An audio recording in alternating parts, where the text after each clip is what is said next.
in me with no dexterity. Wait until they hear the chorus. Sooner or later, the dice land on the table. You know that's what fables are made of. Everybody sing, oh yeah, it's a critical hit. My main man did double damage with it. Everybody sing, oh yeah, it's a critical hit. This is a critical hit. My main man did double damage with it. Oh yeah, it's a critical hit. My main man did double damage with it. Everybody sing, oh yeah, it's a critical hit. It's critical, critical hit. Now it's wall to wall, watch your foes are falling, but it's time to pause, cause Mother Nature's calling. I'll be back in a second and I'll continue the reckoning. They will still be waiting for us, and the pressure grows to make a save and throw, to introduce some move, turn the lights down low. My armor's exposed, I'm getting full of holes. Think I need another chorus. Sooner or later, the dice land on the table. You know that's what fables are made of. Everybody sing, oh yeah, it's a critical hit. My main man did double damage with it. Everybody sing, oh yeah, it's a critical hit. This is a critical hit. My main man did double damage with it. Oh yeah, it's a critical hit. My main man did double damage with it. Everybody sing, oh yeah, it's a critical hit. It's critical, critical. That ain't how we roll. Oh no, it ain't stolen. We on a roll. Hey, we on a rollin'. That ain't how we roll. Oh no, it ain't stolen. We on a roll. Hey, we on a rollin'.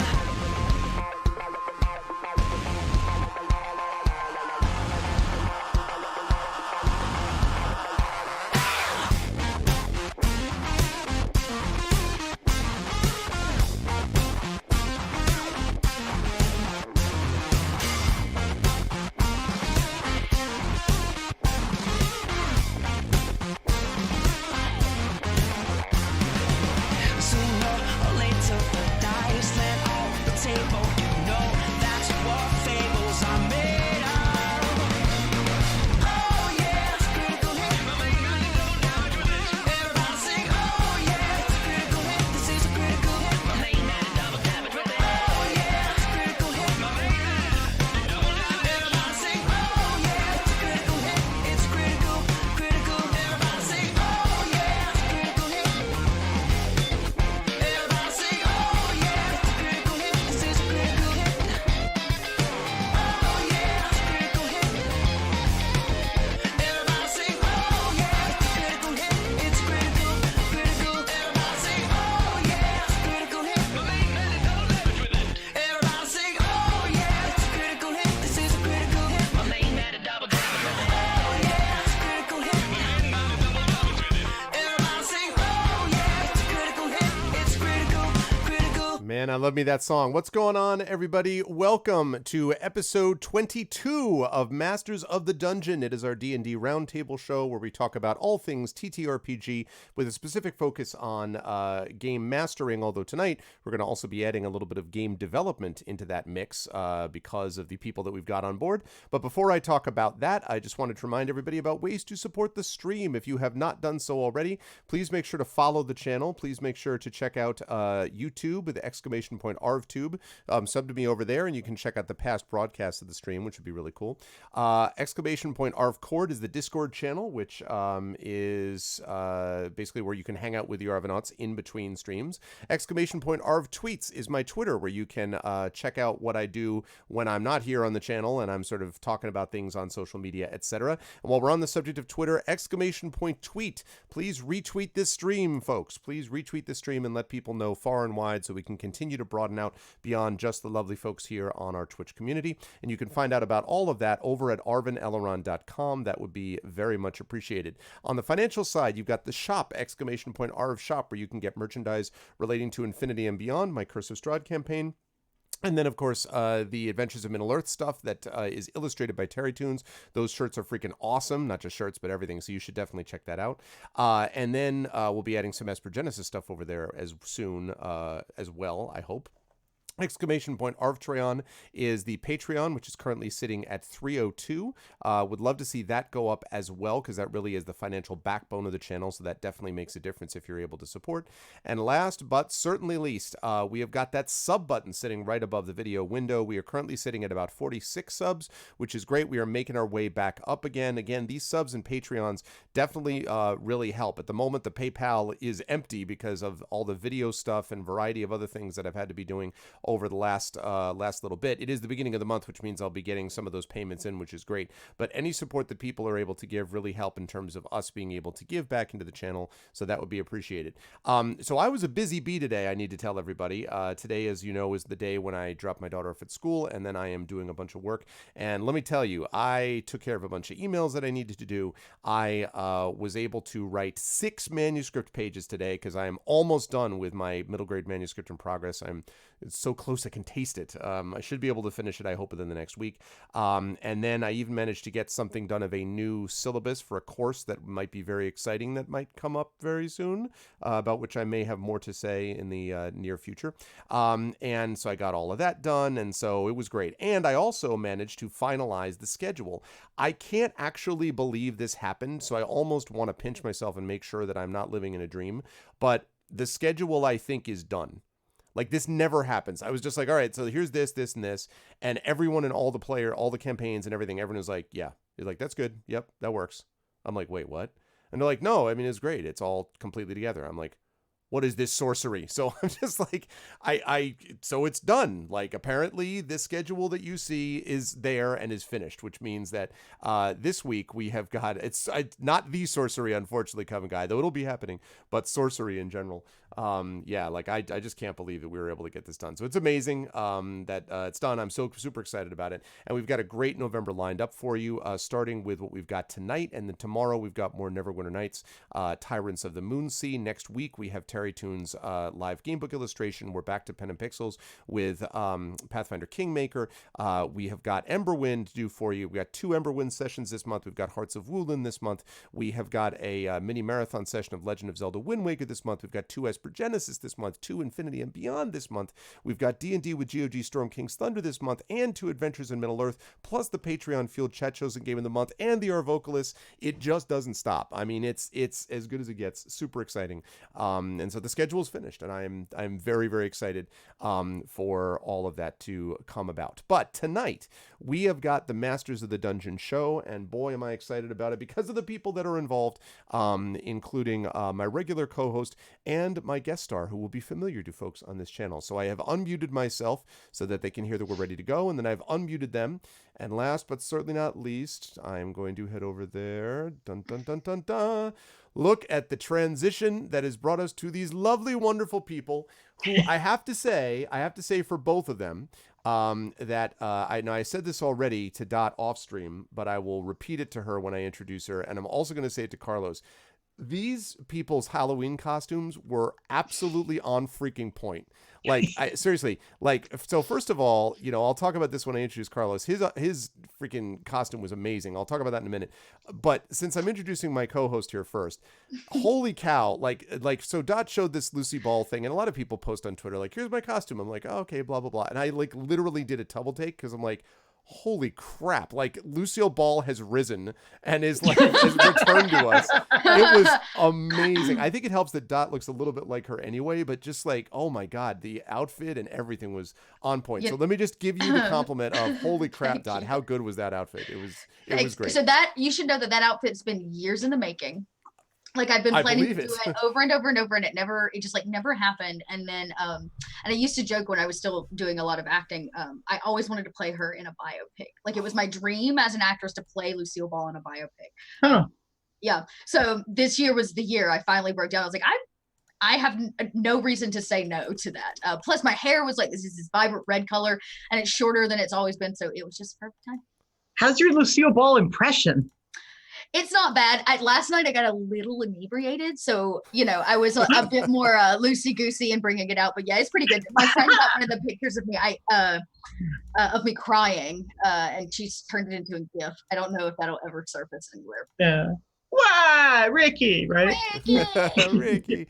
I just posted the two photos. I just was kind of like, holy crap. Like it was really impressive. So, but welcome, Dot. It is always Thank a you. pleasure. So yes, happy Halloween and great costume work. And how have you Thank you, been thank you. otherwise besides all Pretty of it? good. I've been pretty busy actually, but it's interesting. I'm winding out a bunch of stuff this upcoming week, and then I'm taking the extended holiday from my channel to close out some things to prep for 2020. So I'll probably talk about that today, the prep process and like the break time necessary to do that. Yeah, no, that's exciting. I cannot wait to hear more about it. You will also, by the way, be seeing more of Dot on this channel very soon because she's going to be back with our vocalists and kicking butt on some Apollo Justice Ace Attorney, which is a lot of laughs, basically. It's a really good time. Full on shenanigans. It is definitely full on shenanigans, so I'm looking forward to that. But always a pleasure for my regular co-host here. Yes, thank you. And moving right along, and of course also star of Infinity Beyond, blah, blah, blah. Like so many things that she does. I love that you say that. I've been on, 2 episodes? I listen, the minute you're on there, you you instantly become a star. I would say this about anyone on there. Oh, that's so kind of you. With the exception of Rob. No, I'm totally kidding. That is completely busting Rob's chops just because he knows I can do it. No, seriously, everybody on that I'm very lucky to have a really amazing group of Right? players. I feel like humbled to just do that. Like, it's a great, it really they don't is. take their role play. They do not It's no joke around. joke. It's a great group of players. But no, you really have fit in so well with that, Dot. And speaking of good role players, another person who has fit super well into this mix has been Carlos Hernandez, our guest star for today, who was familiar to these people on these channels, of course, as being the star, again, yet another star, of Esper Genesis as Ludicrous Sleepwell, but is also a very good guy, a friend, a wonderful author, and I was just talking about stuff like that. And also, I'm going to post this right now, also had an outfit that was no joke on point also, but I think this needs a little explanation. So first of all, hi Carlos, it's good to see you. Thank you for being on with us today. And yeah, do you want to just quickly explain what this picture is that I just put up there for people? Sure. So I cosplayed as one of the main characters of my wife's novella. So Claire Cooney, CSE Cooney, had a novella come out from Tor.com called Desdemona and the Deep. And Desdemona is a rich girl who has to travel into the deepest of the deep worlds, Bana the Bone Kingdom, where the goblins live, in order to rescue people and try to redeem herself. She meets up with this rank satyr who is kind and kind of sexy too. And his name is the Umber Farkowit. Yes. And I role-played as the Umber Farkowit. Of course you did. Of course you did. And so, I'm really already 3/4 satyr. Like really, I have to like shave to become a satyr. That's how hairy I am just naturally. So like it's not a big stretch. So, just a couple of horns, a couple of hooves. I did have hooves. Man, I should run and get you my hooves. I have the best the best hooves. Like they go right over the shoes. They look so good, and you can run in them. If you can run in hooves, you can terrify people. Like it is a really good costume thing to know. Like hooves to me, I use. So I'm actually, you know what? We may have to have another conversation about cosplay because I'm looking for a set of hooves for something for Dragon Con next year, and I need to know where and how you got your hooves. Oh, okay, yeah. So I mean, these are basically just go right over the shoes. So like next year, I might just run and get them for. I gotta see these hooves. I'm sorry, we're going off script. You guys realize? No, it's totally fine. You guys realize, of course, this is the beginning of like the Jurassic Park outtakes, right? Like this is how it all starts. Like first they can run. It's like giving the Daleks the ability to fly. Carlos, what are you doing? This is not a good idea. What I really want to do with this costume, though, is I want to get those springy stilts, the ones that you can run with. Oh, God, like Spring-Heeled Jack. Yeah, those things. I think that would be... So you could like go even farther, faster? Ooh. Exactly, and be even more terrifying. Because really, I believe in terror, like as part of like the aesthetic of Halloween. Like I think the cute costumes are cute, and you want to dress your kid up as a bowl of ramen or whatever, that's wonderful. But like I want to scare the shit out of people. So like, I have a panda mask that has bloody teeth, like it smiles with terrifying bloody teeth, and it is so awesome. And it was great to just walk around and terrify the shit out of me. I just had this image of you taking the ramen outfit and putting springs on it and just being like, there, terrify kids. If ramen has hooves and is flying at you on springs, that's terrifying. Oh God! Anyone who spent any time in graduate school knows I was about to say my college experience. Yeah, exactly.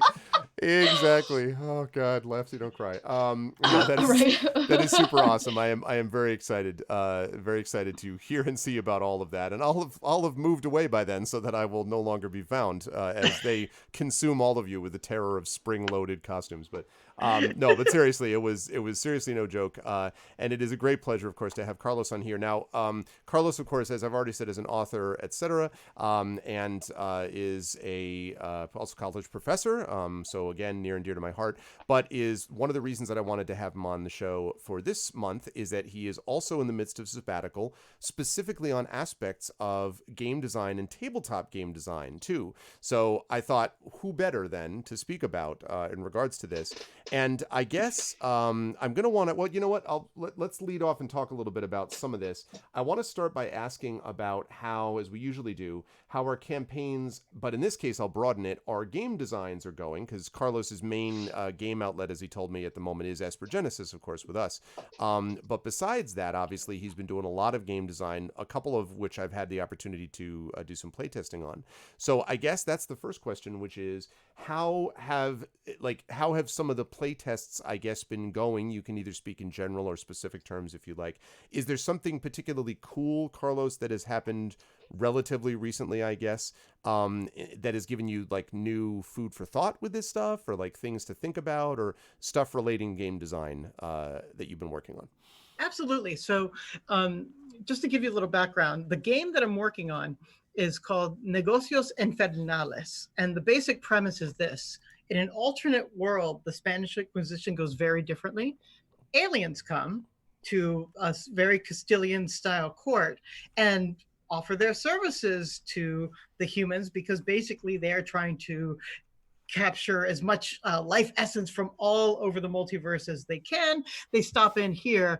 The Castilians there can't really process, alienhood, and they don't have the vocabulary for it. So they're like, oh, are you all demons? And they're like, sure. And so they just kind of like self-identify as, infernal powers, and they basically cut a deal. They say like, here, we'll give you all this power, and when you naturally expire, then you will join our cosmic force. And the way this is read then is that these people then are like, oh, I've just sold my soul to the devil. So like there's a translation issue at the core of the game. But what happens practically is that you play as people in the court who, for the sake of the court, have sold your souls so that you gain infernal powers, so that then you can solve problems. The thing that we discovered, so like the goal of this was to make a very light entry point for people who don't play a lot of role-playing games, but are familiar with theater games and can use just a little bit of prompting and inspiration to start improvisation. So like the entrance is like, for people for whom like a Powered by the Apocalypse level would still feel daunting, like how can you level those people in? And so the game uses a bespoke deck of 54 cards, and the cards have 9 suits, and they all have an adage on them, and they all have an inspiring image. And from that, you get your motivation, you get your downfall, a character flaw that's a downfall, and then you also get your power. I don't know if there's a way to share a screen, because I can show a high resolution version of it, or I can show prototype cards. You can do either one, although if you have a couple of individual cards, you could also just upload them to me on Zoom or on Discord, and I can then show them on stream. That might also be a way to do it. Let me see if I can just let me go to Zoom. Because if you share screen, it might mess up the windows is all. So I was thinking that might be easier to do the other. So it might just be better, like drop it into chat. Is that what? Yeah, drop it into chat if it allows it, and if not, then just put it in Discord, because that I know that allows it. Either way, I'll get it. And can confirm, by the way, I actually demoed this with Aaron Rosenberg and Kat Rambo, that folks know from last night actually, and so can confirm this game's really cool. Yeah, and so just to get your point, I can show other things later, but like we came up with these things that are called plot thickeners. I don't know how well you can read this here. Is it too small or whatever? You know what? Let me put it up there again. Let me just put it up here. It's like these things called plot thickeners. Oh wait, I can't. Oh, never mind. Yeah, I see the plot thickeners thing. I realized I can't do what I thought I was going to do. Never mind.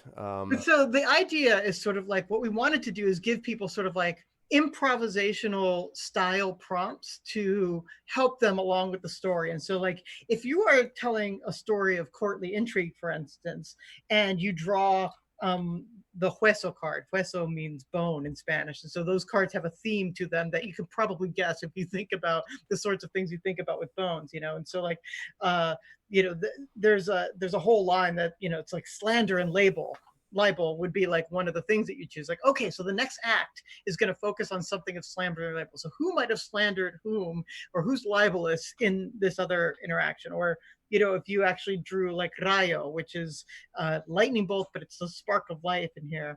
There's a part in Act 4 that's called, well, that backfired. And so like the idea is that, giving people just these tiny little prompts to then help them develop a story together. That's the part that not only was surprising, but it's like shockingly good. Like it's been so effective. I was worried about it not giving people enough to do or whatever. And it's plenty, like it has helped people just enough so that then they can get the story going in their own ways. And I guess that's sort of like the thing that I've discovered. My wife and I, Claire, are working on this together, and we were trying to write a lightweight, easy entry RPG. And I think what that meant is sort of like fewer rules and more improvisation. So like, as long as you sort of like use sort of like improvisation sort of techniques, that was the thing that was going to allow people to dive in more quickly and sort of like use what they already knew about sort of like, playing games. And so, right. People, as long as you've played House, you kind of know what role playing is, as long as you've, played with dolls or superheroes or whatever, you kind of know what role playing is. And this is the sort of thing that we've been focused on, trying to tap into what people already know. This whole thing reminded me, Dot, of For the Queen on steroids. Like but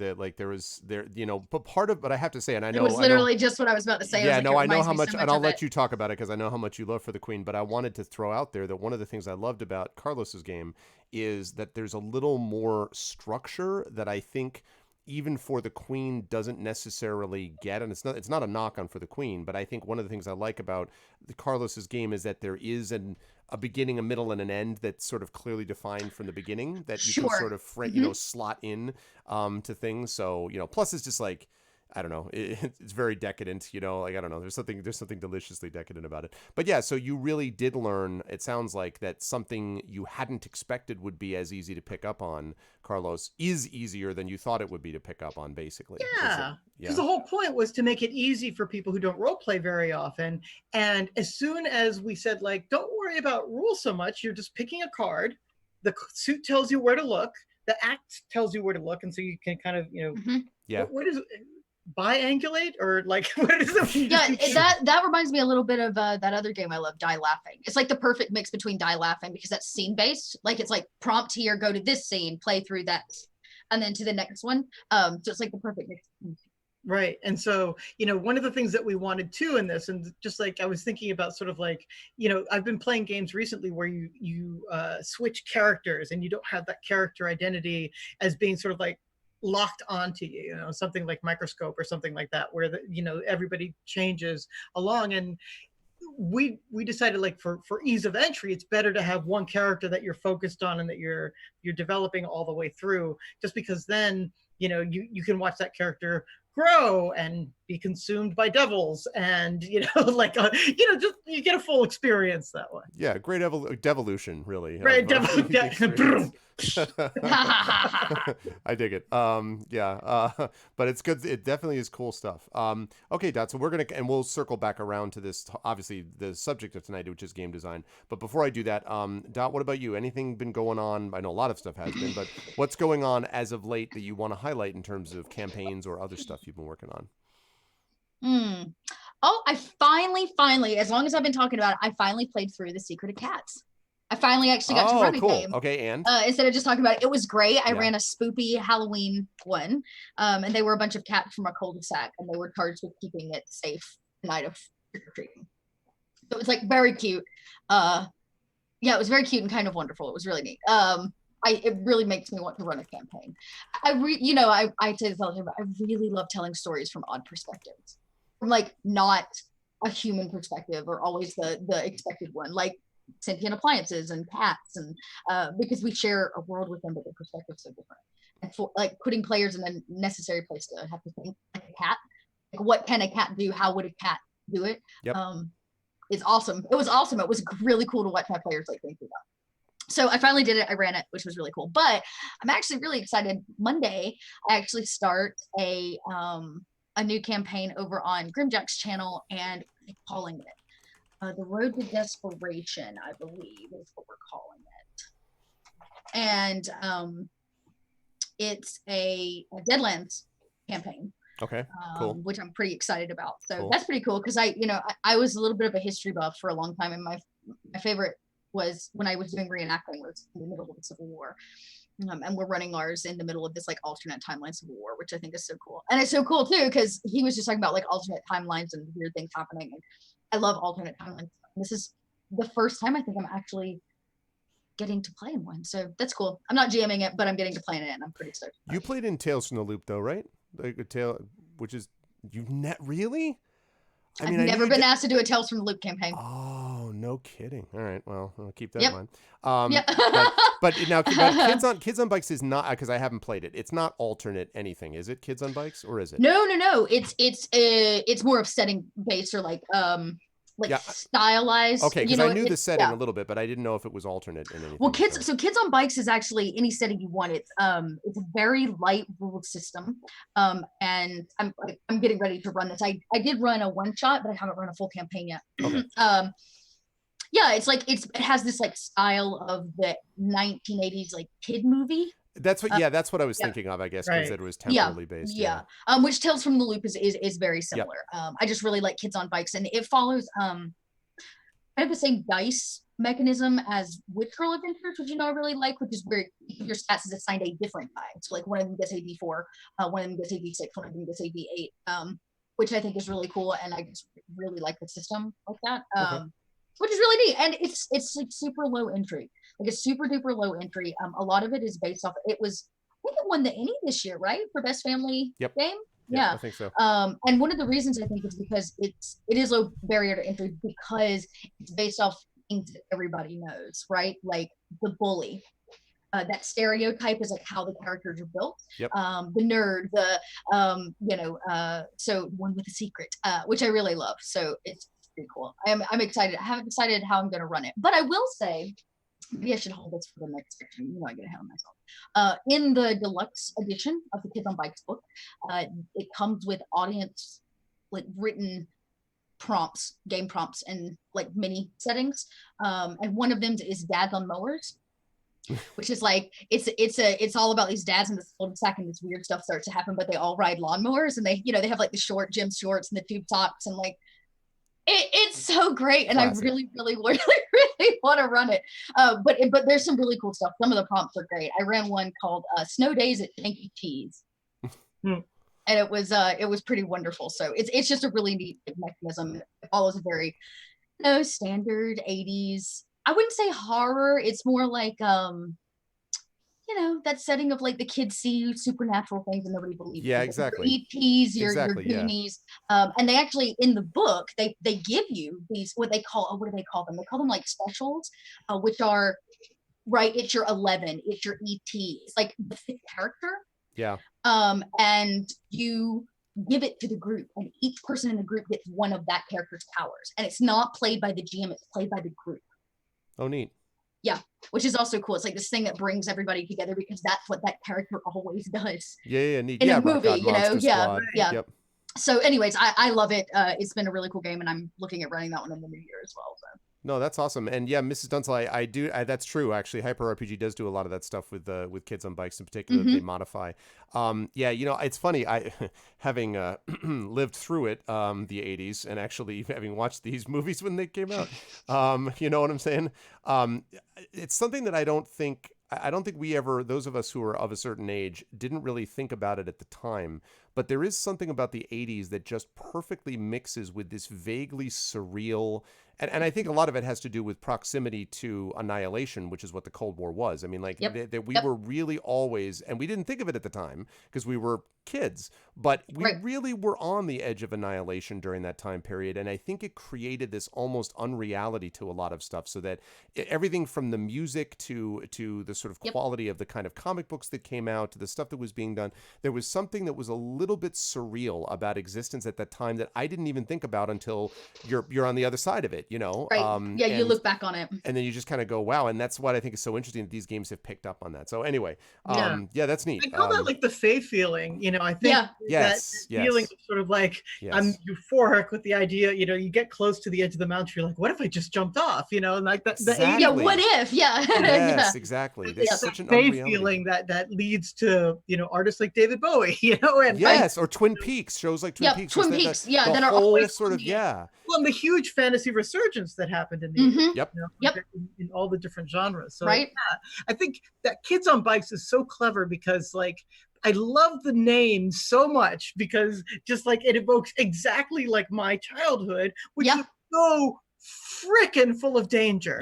Like, you know, it's like instead of like helicopter parents, it's like shoot your parents out of a cannon as far away from you as possible. And we're gonna go and pick up sticks and like hit things like each other. Like the 80s were so bad. Yeah, really, it is amazing any one of us survived. It really is. It really is. Like, you want me to tell you a secret? So I had this childhood nightmare. It haunted me as a child, where I led a child gang, and to get into this gang, you had to beat up another child and take their bike. Oh, really? This was a dream I used to have, and I used to it was like this alternate evil version of myself. And I used to wake up and be so upset and have so much guilt over my dream version that was so damn evil.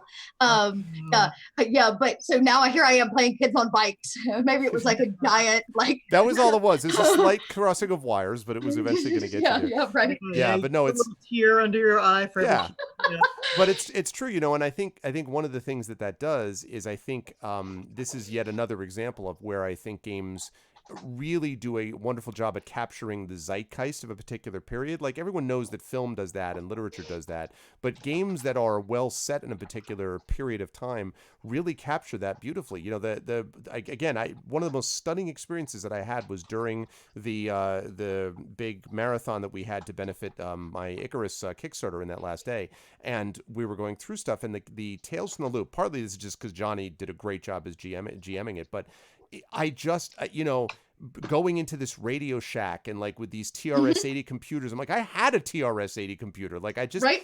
And they had to use a payphone in my game. The kids had to go find a payphone. Yeah, they were like, grab a cell. Oh, wait a second. Oh my God. And where's the nearest payphone? And I had to stop and think about like, okay, in this small ass town, where would the nearest payphone be? You know, like outside a post office or a grocery store. I had to really think about it. Oh my God. And I'm inside, you know, and I go to the Farmington Valley Mall, which is like this 1-floor mall inside that's got the KB toys and the Radio Shack next to it and the video arcade, and there's a Friendlies and the there, Belk and like of course. And then there's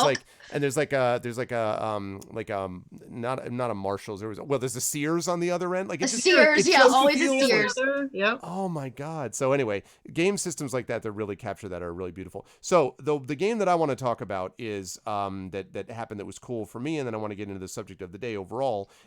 So I have two of my wonderful players here, and I could easily cite either one of them because Esper Genesis has been off the hook good, and has been just so much good stuff that's been going on in that campaign. Fun. It really has been. And I was talking recently about on Speculate, actually, on my podcast, about how the difference between Rope Trick and Dimensional Pocket really made a difference in that it allowed, you know, this robot to be transported up. Anyway, it was really cool. So that was really good stuff. But I would be remiss if I did not highlight Curse of Strahd, which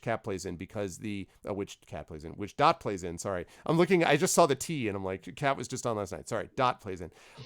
The Curse of Strahd players have been so good. And the thing that's really been interesting about it is it has really required me, it's forced me, I think, to grow as a GM to be able to handle what is a very mature adult campaign that is dealing with serious, this time I will swear, serious shit. Like, I mean, it is serious shit that's being dealt with, and it's manifestly not a kids game, right? It is manifestly not something the kids are involved No, in. kids are what might call a plot device. Yeah, in exactly. Estrade. But not yeah. Oh God. But like the moments of storytelling which have been able to happen collaboratively because of the quality of the play and the sort of players involved with it has just been so good that it's been something that I've thought about for weeks afterwards. I have teared up a couple times GMing that because there's just so many wonderful, powerful moments going on within that campaign.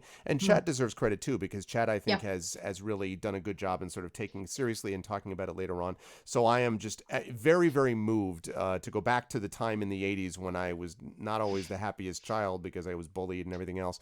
Having the experience of having this game that was kind of a lifeline for me act as something which can be this source of joy and forward movement, like not even just like haha everything's funny, like that game is not intended to be funny, but man, it's the thing that you want adults to participate in because they come out on the other side, at least I'll just speaking for me, I won't speak for Dot, but for me, really thinking about the implications of what we were doing, and that's man, I just wanted to highlight in general some really, really wonderful moments of interplay. A lot of me being able to do my thing of sitting back and watching the players, go, which is my favorite thing.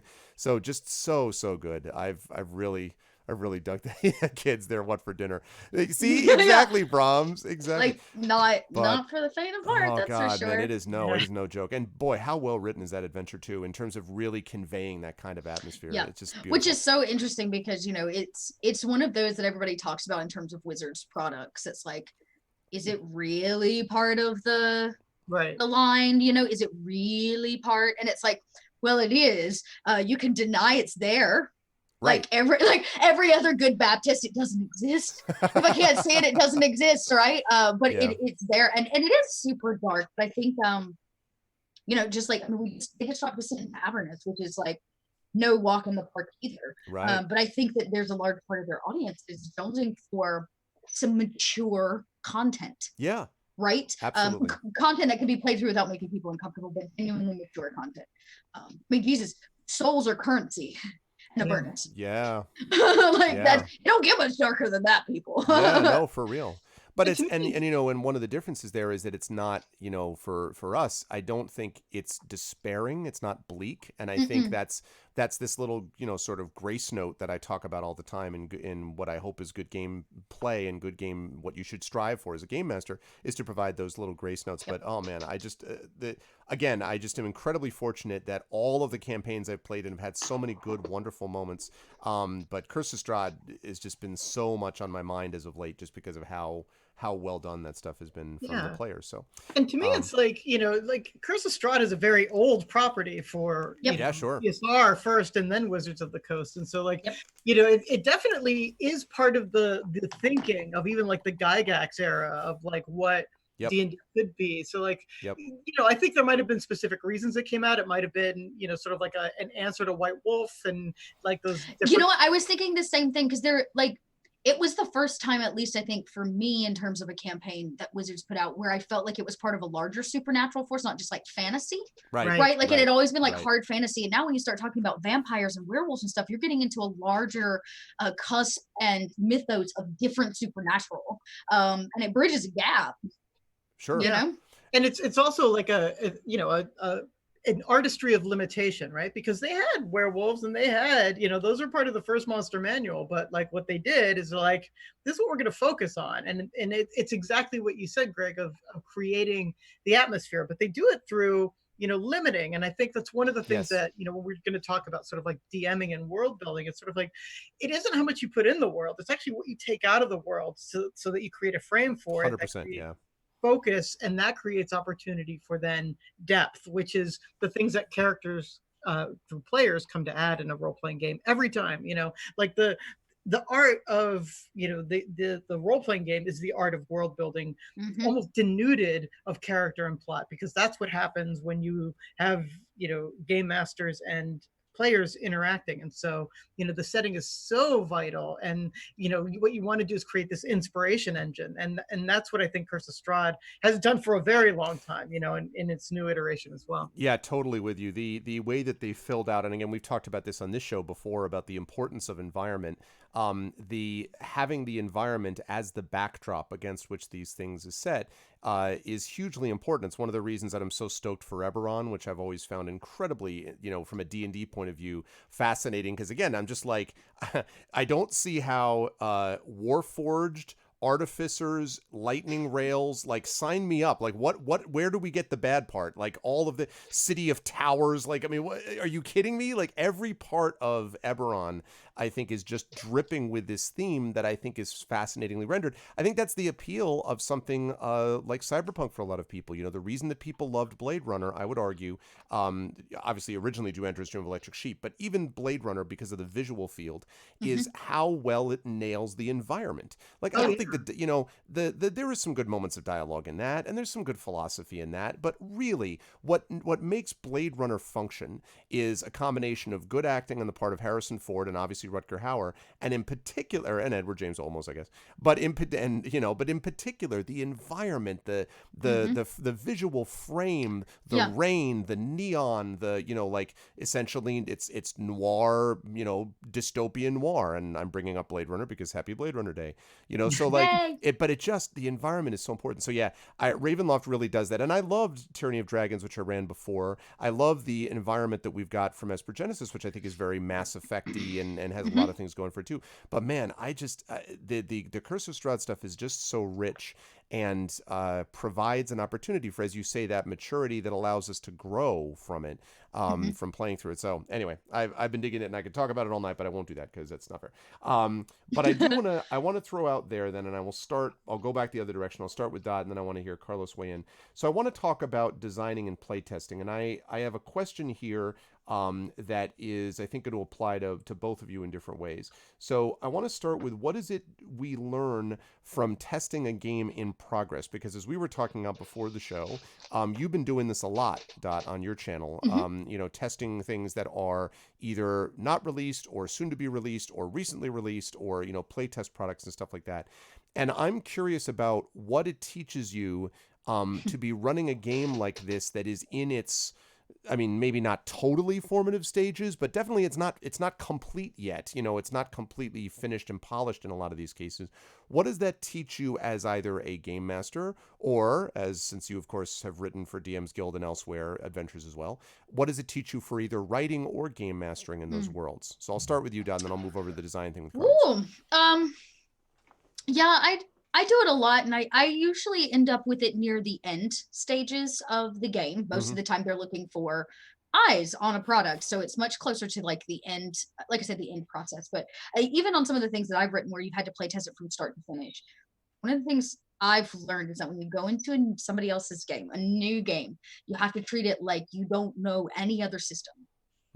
Right, there's this necessary need sometimes, I think, where our minds want to connect it. Oh, well, that's kind of like Powered by the Apocalypse, but that's kind of like I'm the worst about it, right? Oh, well, that's kind of like how Fate meets blah blah blah. Like I did it early, right? What did I say? Oh, that's like Die Laughing meets For the Queen. But I think when you're playing a new system or something that somebody has written that is not based on a current system, you have to give it its due as its own thing. And so I've learned a lot, and I find that I can, when I do that, my prep as a GM is so much richer because I'm genuine to the game, right? So people are getting exactly what they came to see with this, I guess, that material. It doesn't cloud my mind with other stuff. So that's the first one. Plus, like I said, I want to do some kind of, well, I guess this leads into the next point, which is it's okay to make mistakes. Okay. Play test other people's material. That was something I learned early on. One of the very first things I play tested, I did it was live. It was actually for Evil Hat. And I was so upset at myself after the first one because I really missed like an important thing, as you could say, that was part of the game mechanics. And it was a very good friend that was like, it's okay, because whoever plays it next may miss that same game mechanic. And I was like, oh, I feel better, as well as maybe I need to let the game designer know, hey, I missed this because of right? Was there something else because you were important? likely to miss it in a way, right? If I'm likely to miss it, somebody that plays 30 hours of games a week, then the average person may also be likely to miss it. Yeah. So it was kind of like accept mistakes as a learning opportunity for you, but also as a way to give feedback. And that would be my third point, which is I struggled with giving feedback when it started. I was like, oh, your game's amazing. And it's really not. And it's, you know, when or I like say it has amazing, some, I mean adequate. I mean, it's got some, problems. And when I was doing a lot of theater and I was working a lot in new material and I was reading a lot of new plays and a lot of new works, that was the biggest thing, is like, you have to be honest about feedback or it can't get better. Right. You know, so I don't know, those are some things I guess I've learned as a GM when I'm playtesting, but also to, because all of that just feeds right into like whatever the system, whatever the setting, whatever the writing is like, just be open to help the writer and help yourself find both of them. Feedback is absolutely hugely important. So Carlos, what about you? When you are in the process of, and in your case, you're at the moment designing, so this is fresh on your mind. What have you learned as someone who then, goes out to, game master stuff, or when it comes to play testing either your own or another person's product? What has it taught you about other future playtest, experiences or design, frankly, purposes that you're doing it? What do you learn from the process of designing, I guess? Yeah, I guess in a word, humility. Like Okay. what you learn very quickly is that you live most of your life in your own head. And as soon as you try to externalize that into, say, like a rule system, all these assumptions that you made about how language works, how people communicate, how people absorb information, the best way to display information. Well, I mean, there is no best way, of course, that's, obvious, but it's sort of like there are better ways than others. Right. And, what you learn very quickly in game design is the same thing that you learn in every single art, that art is not created in a vacuum and you need that input to help you with your blind spots. And so what I have learned is that I will never get rid of all my blind spots, but I've gotten rid of more of them than when I'd started the process. So I know how to look out for a few of my own ticks. For instance, I tend to, when I make a game, under-inform, thinking, just basically, players are smart. They know this. And sometimes that's an okay way to approach things. But a lot of times what you want to do is lay more out than you need and then draw back rather than, sort of like assume that people will be able to know and function things. That's the actor rule. Give too much and let them bring you back.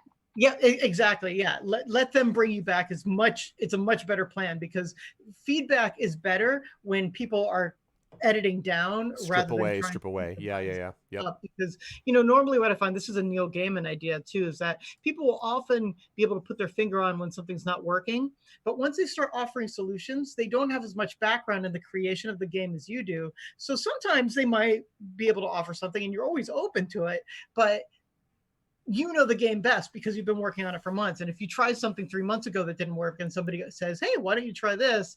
That's not really helping you. So doing more and letting people pull you back is a much better way to go.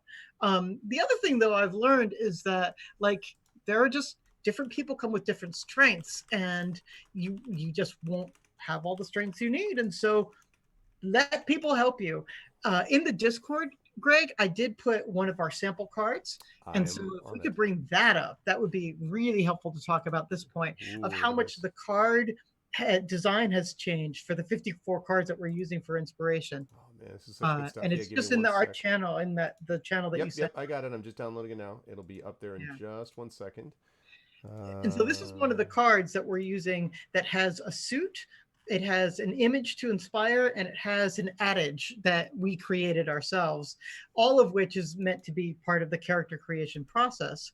And, one of the things that we learned about it was that, the way that you provide information to people needs to be ordered in a certain kind of way. And so I think it's coming now, right? Yeah. I just, I'm like doing the stretch.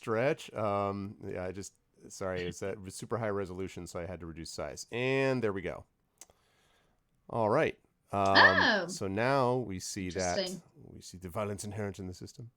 Excellent. So, I'm not sure if everybody can read it on their screens. It says, pain is the opposite of thought.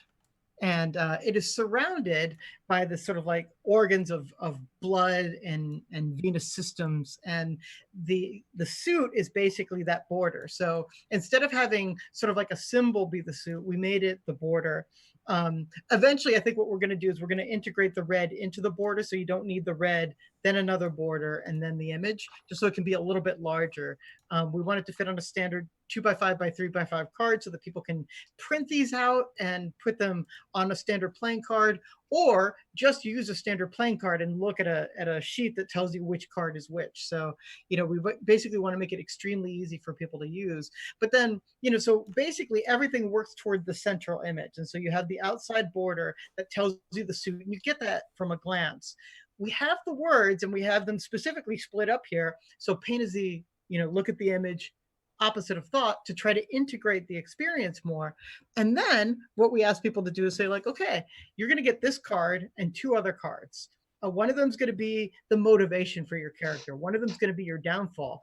And one of them is going to be the power with which you negotiated to do. And so like what we ask people to do is say, like, okay, pain is the opposite of thought. If that's your motivation, what kind of person are you? And using all of those aspects. So the suit, is sangre, which means blood. And we have a suite of things that relates to, but it relates to passion.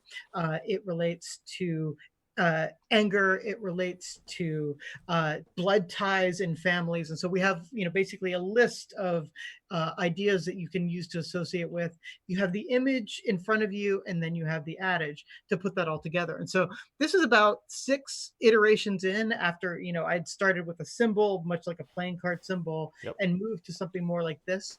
And it's a horizontal hold as well. And so that was a little bit of psychology.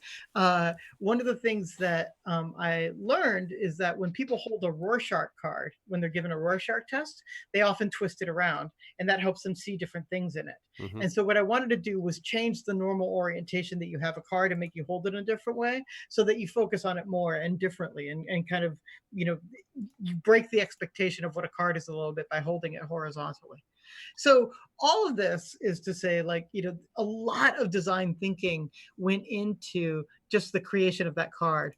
And so when you invert it like this, suddenly I see my mother, but I was just rotating it just a little bit to get a different sense of how it works. right, to just show you sort of like how you can maybe see different things in it, or approach it from a different angle. Yeah. Do you encourage, and actually, I mean, obviously you'd only read the words in a certain way, and I understand that it's designed to bring your eyes across the page. Do you encourage people, or have you noticed people rotating it ever? Like looking at that, or yeah? Like almost instantly, like people hold it there and then they'll like twist it a little bit and start turning it around, and it happens almost after they've like taken in the initial suite of images, Right. and they've started tilting it around, and then that's when they're thinking, then that's where they're thinking, okay, how is this my downfall? Pain is the opposite of thought. Maybe I'm in some kind of great pain, or then and that's where the ideas start flowing. Yeah, that's so really interesting. Yeah, so like, a lot of ideas have gone into this, but this isn't a finished product by any means either. So like, as feedback comes in, we're going to change the card some more and do other things to it as well. Would this ever lead you then to start the process in a different way when the next game you design, or that like, are there steps that you would then, the shortcuts that you learn from this process, or not? One of the biggest shortcuts I learned is to start asking design questions of people who know design sooner rather than later. Mm-hmm. So like, I'm not a trained not a trained visual designer, like like somebody who does sort of like layout or image or that sort of thing.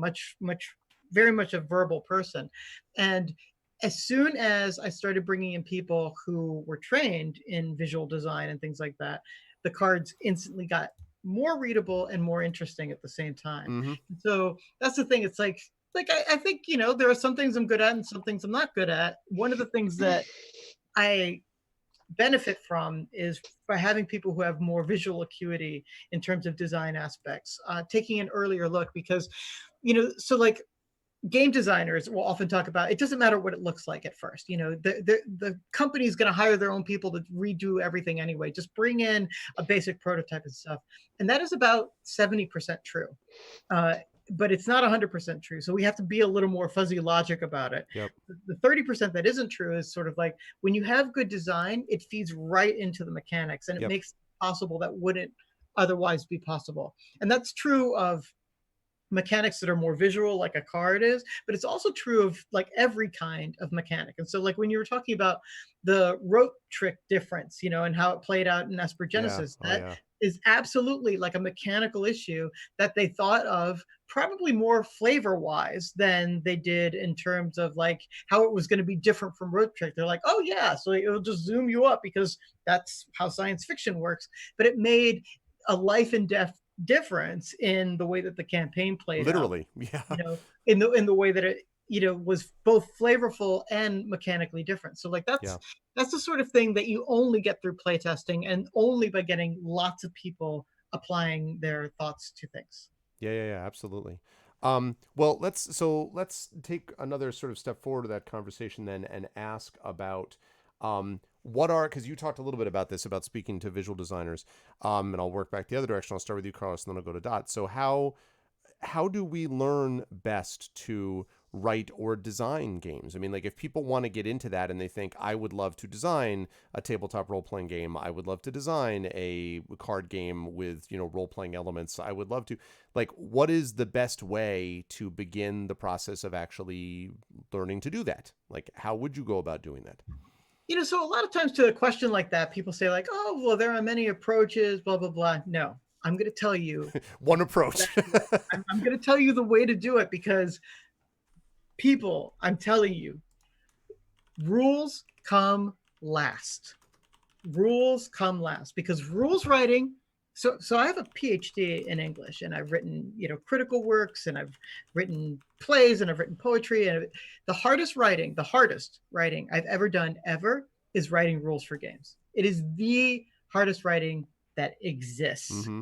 It is. There's just nothing harder, because it has to be so clear, and it has to be so economical, and it has to be so damn short that it is a Sisyphean task to write rules for things.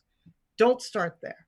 Start by playing and talking through with things. So basically start with very simple sorts of pieces of things and ideas of things, and play with people who like to play around, who like to just tinker, bang on things, who are fun to be around, and just test those ideas out. So, if you have, an idea and you're like, what if we were all like 80s kids and we were just like on our bikes riding around and spooky shit started happening in that house next door? Yes. Yeah.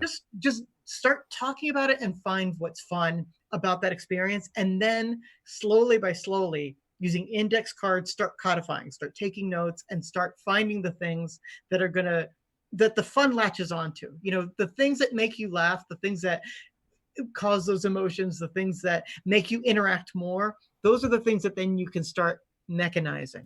I'm reminded, I saw, I'm blanking on his name right now, but the guy who was the lead on Fallout 4, he started Fallout 4 as a role-playing game. He didn't start it as, working on computer program or whatever. He made basically a role-playing game. And I saw this at a conference called Practice at NYU, where he was talking about, the first thing I did was I wanted to find out what people wanted to do. So remember how you can like put grenades in people's pants, and like there was a marker that said, here's how many people's pants I exploded in Fallout 4? Mm-hmm. Like that came right out of the role play experience that he had, because like, what's fun? Putting a grenade down someone's pants when they don't know that you put a grenade down someone's pants. Like there's nothing not fun. Emil Pagliarulo, right? Say again? Emil Pagliarulo, I think maybe. Oh, okay. Because like I said, like I blanked on the name, and like I don't even know if he's also the lead dev on Thief 2, which is a tremendous game. Because he was with Looking Glass Studios, which is a great studio. Studio no longer exists, but the Thief games were so good System too. Shock, I really and love just redefining. Yeah. But like like he created a role playing game to basically teach him what was fun, and then he put those as much as he could into that. But he had worked out a lot of the numbers and a lot of the mechanics before he had ever started programming, because that's what you do. You search for the fun first and codify last. That's interesting. And that idea of codifying, I'm going to come to Dot in a minute because I want to hear her input on this. But this has been on my mind quite a bit because I'm in the process of putting together a course that may have some connection to this subject at some point in the not too distant future. So I've been looking at things about world building and world construction. And there was an interesting article that came out that I remember hearing about at the time, but I didn't really look into, by a guy named Lincoln Michel, who is a professor who teaches fiction writer at Sarah Lawrence and is an editor in chief at Electric Literature. And he wrote this pretty well-known essay called Against World Building, in which he made this basic argument that world building is overrated and overused. And so a bunch of people were like, what? How dare you? And so he went to this big thing. His concept, the idea that he loves, is this idea of world conjuring, because his argument is that the way that world building sometimes comes out, especially in fantasy and science fiction, is that it's so sort of buried in the weeds, right? So much in the minutia that we don't actually ever get a feel for what the general feel of the world is. And so when you ask some people about how you constructed it, like one of the examples he gives is asking William Gibson about Neuromancer and asking about the sprawl, and Gibson being like, well, you know, the sprawl I just kind of figured was this sort of vaguely city-like thing. I mean, he didn't, hadn't broken it down like, well, it's the following 15 blocks of Tokyo. Like he didn't think about it that way. And so it created this sense of wonder that allowed people to kind of fill in some of the details as they were reading through it. And it strikes me, Carlos, that there's a little bit of that going on with your suggestion about the way that people will play and fill in things from then which more rules will develop. It's almost like that's the other problem. Even if you could write the rules super well right up front and it was really clear, and you would, it seems to me, be limiting the ability to learn the potential of a game because you put in too many guardrails for players and you have no idea then where the game could go. Like if you don't give them the chance to kind of break beyond these limits, then they're just going to stick within limits and you have a kind of hermetically sealed and that's experience. If you could do that. So that I'm glad if you could even do it, right? Yeah. Because you can't do it, and what the opposite will happen. People will break the hell out of your games, and just it will be just an absolute disaster. Yeah. It's like I think about Magic the Gathering, where they have these geniuses who have won world championships, all working for them on new sets now. Basically people who understand the mechanics inside and out and have exploited every mechanic. Right. The ones who are making the new designs, and every time a new set comes out, it's like, oh yeah, let's go ahead and ban Field of the Dead because that card just fucked up the whole meta. Like it just totally wrecks the whole game because you just never, ever, ever can anticipate how people can use and exploit complicated systems like that. And role-playing games are more complicated than Magic. I love Magic the Gathering in terms of like a card game. I think it is an absolute, work of genius. But it's limited in the fact that you have these combinations of mechanics. Role-playing games are more infinite. They're a larger, set of possibilities of what you can do. And so there is, less control, and therefore things have to be even more sort of executed in the way that you want. And so you just need to create with people right from the outset. Yeah, absolutely. So Dot, let me put that to you. I mean, how do we learn to write or design games like this? Like, what are your best practices for, either writing modules within existing systems or designing games from scratch and putting together systems and games on one's own? How do you go about doing that? Well, I've never built a system, let's be real, on my own. I am. You will, though. I totally feel like you will. I'm working towards it. I have one that I really want to do. It's more of a giant setting, but it's fine. It's fine. Actually, you know what? I lie. I'm in the middle. I totally lied to you. I knew it. Oh my God. I read you like a book. I'm in the middle of writing a game right now. I haven't really figured it all out. I totally forgot. This is so on point. I've been in this. Listen to her. She totally was just like, she's like, oh, I don't really do. Okay, okay, seriously. Check out this game. Right, so like, wait a second. I've created 30 games. Okay, so I am more of a writer and I am a world builder. But I agree with your friend as well that there are aspects of world building that are important and there are aspects that are not. Who gives a shit what's on their dining room table?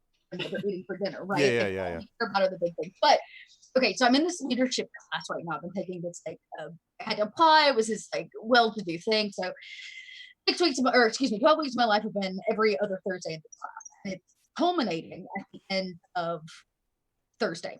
It culminates on Thursday.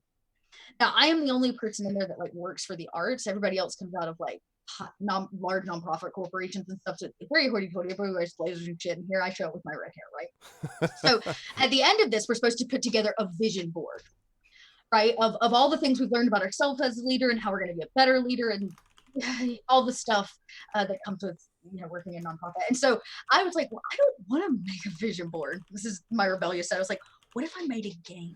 So you made a vision board game? Please tell me you made a vision I'm working on a game. I'm going to show up instead of a vision board, which I'm sure people are going to show up with like stuff like pasted on. I'm showing up with an actual game that takes like all the things that we have learned that defines us as leaders, like our personal values, our triggers in the workplace, these kinds of things. And you actually are going to be drawing cards building off of all of my stuff, so multiple aspects of me. And it's like Candyland. You have to go through like various trials to get down the board with just the value set, just the skill set that like you have. So anyways, all that to be said, I am designing a game.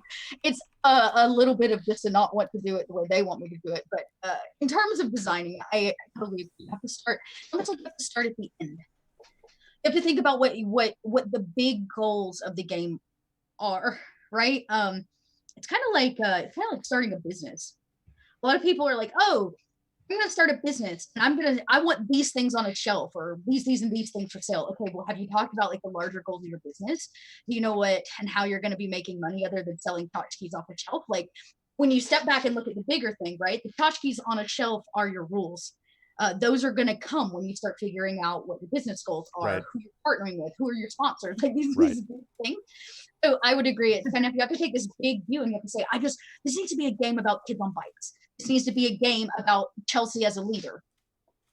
As weird as that sounds. So I think game design is one thing. Writing for a game, though, is a little different. At least I find.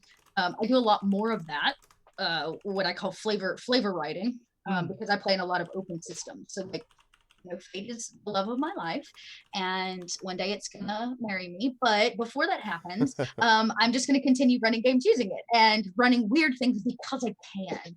And so I think if you're writing worlds or you're wanting to use it to write the things that you want, or if you're gonna use it to actually publish and put stuff out, the business side in me says, is there something on market already like that?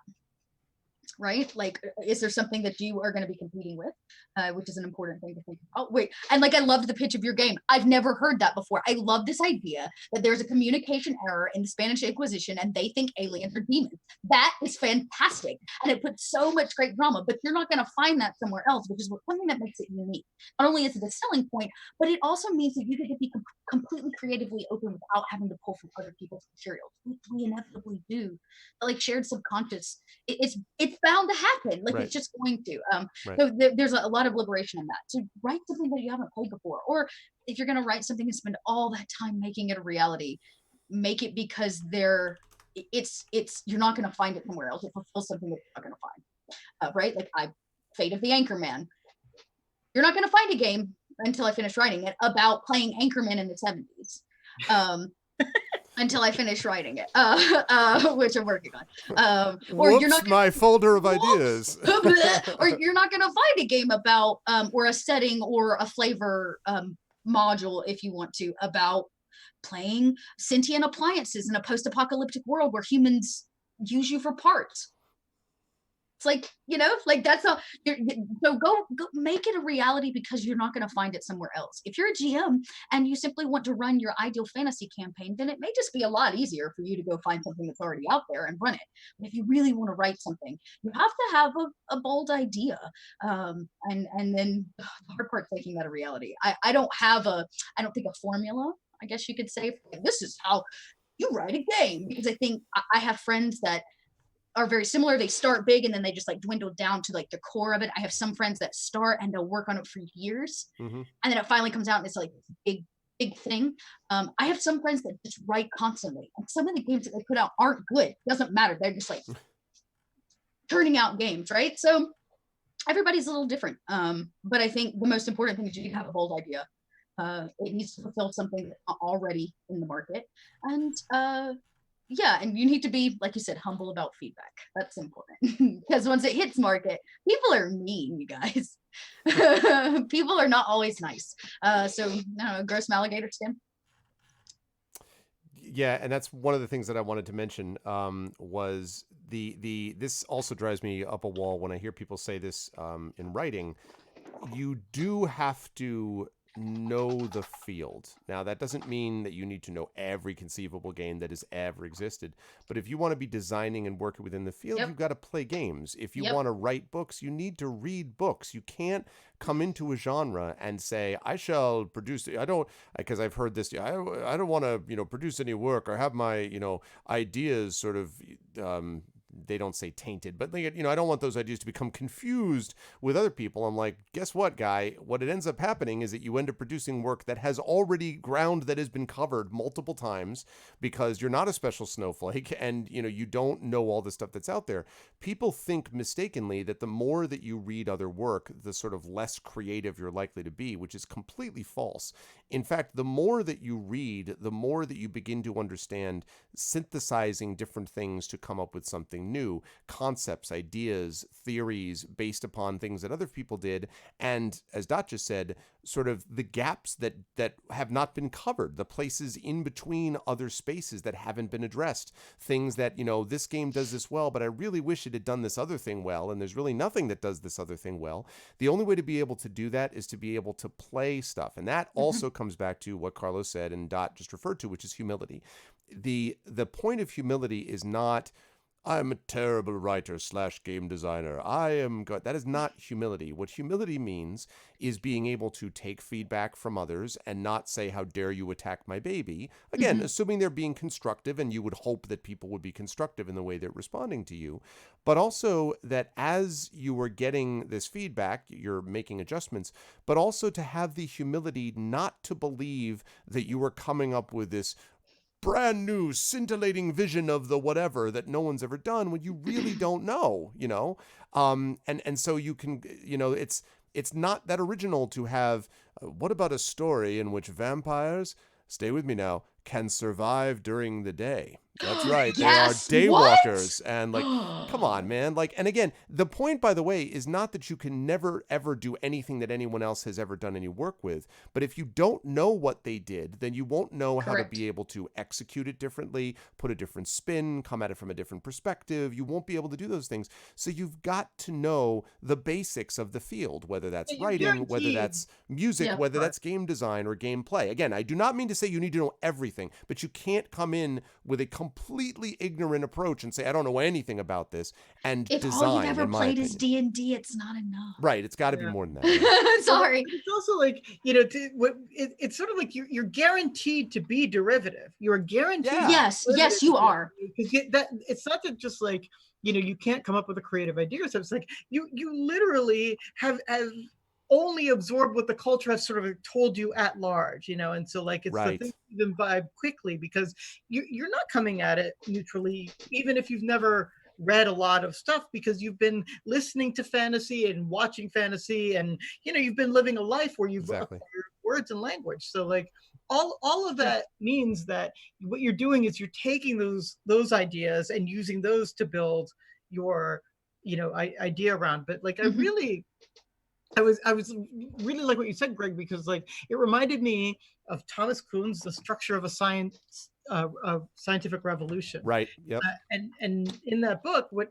Kuhn basically posits is that you create a paradigm in science, and that's the paradigm that governs scientific thinking until it runs up against something that it cannot handle, it cannot describe. And so Newtonian physics was all the rage, from the time of Newton right up until the 20th century, when all of a sudden it could not describe exactly what was happening with our universe, and especially in the way that planets were moving. Like it was pretty precise, but it wasn't exactly precise. And so then we get Einstein, and Einstein starts more minutely describing exact trajectories. And you basically need to have an understanding of warped space-time to be able to do that, which Newton had no concept of.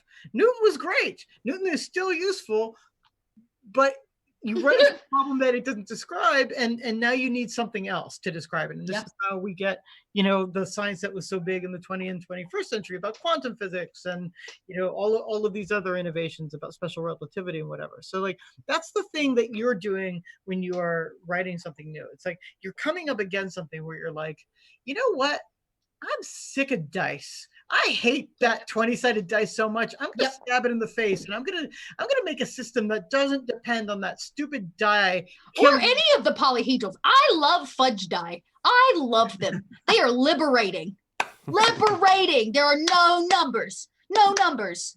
It's wonderful. Yeah, but and again, like fate dice and like all of these different dice have been rebelling against it. But like, let me just say, I love the platonic solids that have formed the basis of my role-playing experience since I was a kid. Like I'm not objecting. Also, like I like dice, but I don't only want to use dice when I'm telling a story. Well, yeah, that right there is it. Because like the thing that I think I've talked about this many times with many of my friends who are writers, and I think we can talk about this with game design.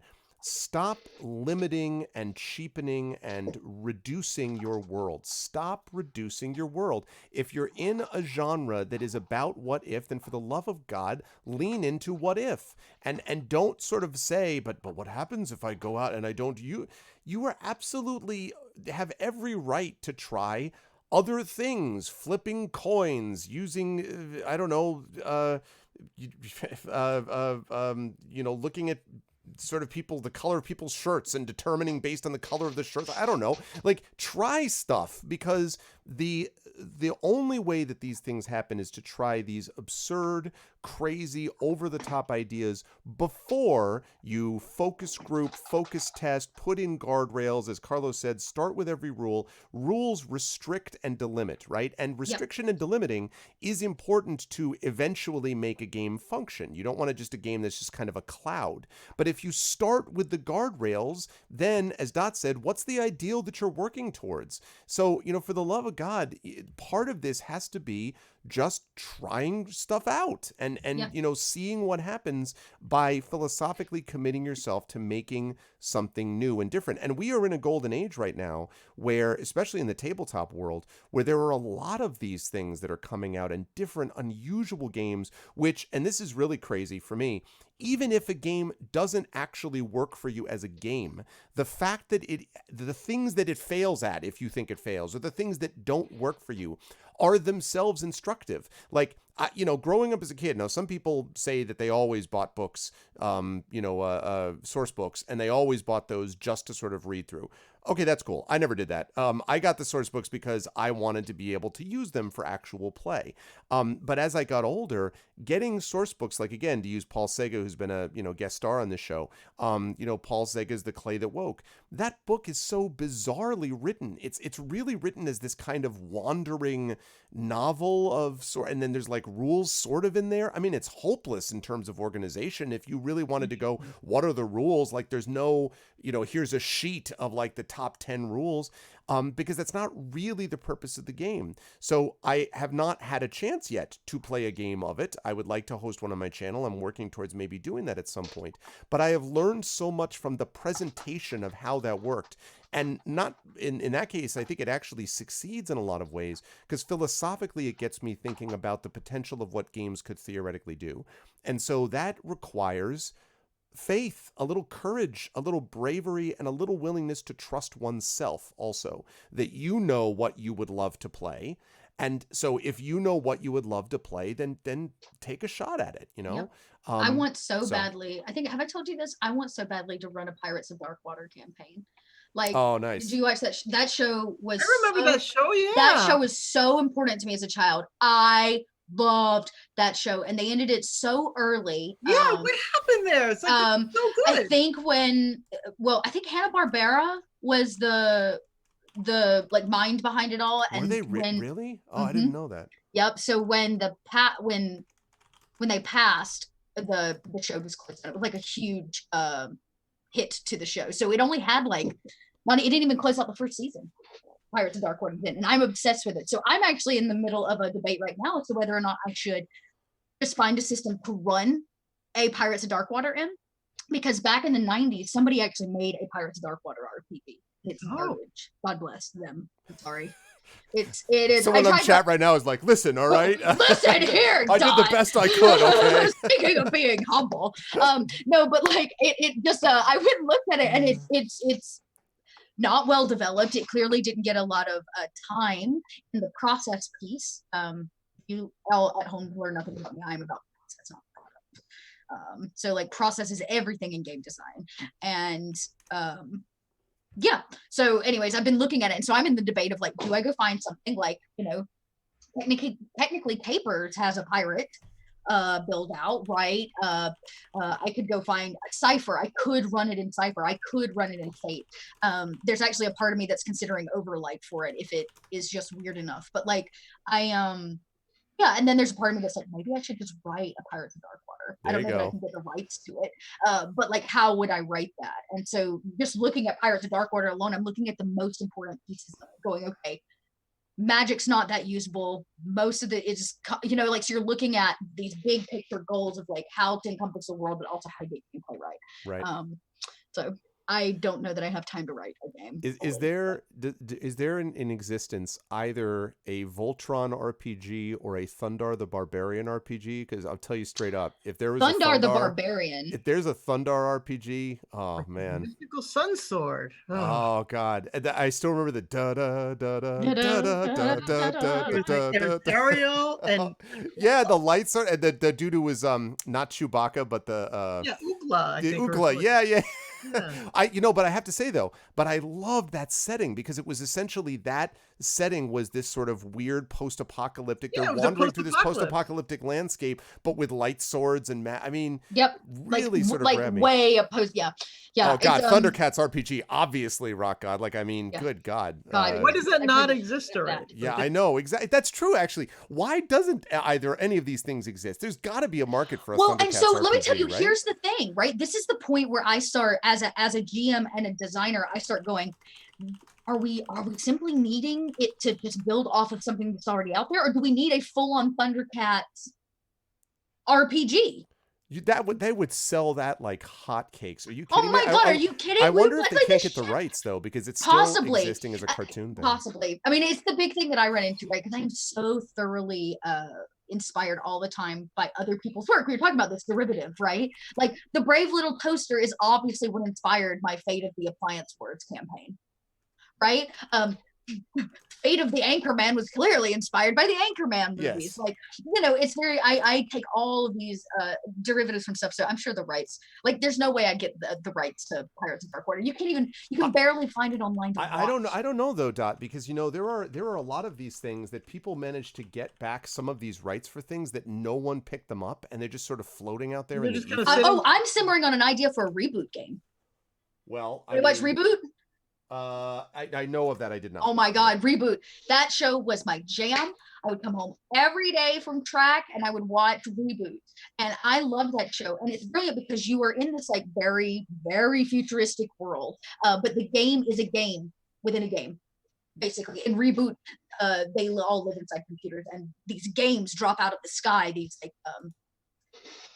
games drop out of the sky, and you have to go in and play through the game, and it kind of like, you suit up for the game and all this kind of stuff. And once it's gone, it gets rid of it in this one area. Okay. So the idea would be you'd have a character that doesn't live inside the game, and when games drop out of the sky, they're basically your encounters. And then you have a separate character sheet that's for like this other one. But like, I would love a Reboot campaign. That would be jam.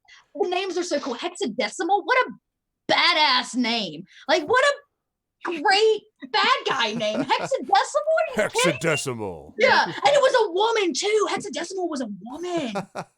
Yeah, I was all about it. I was all about the reboot. So this is a good call.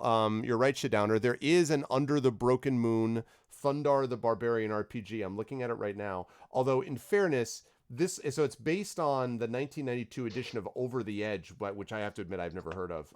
It's Atlas though.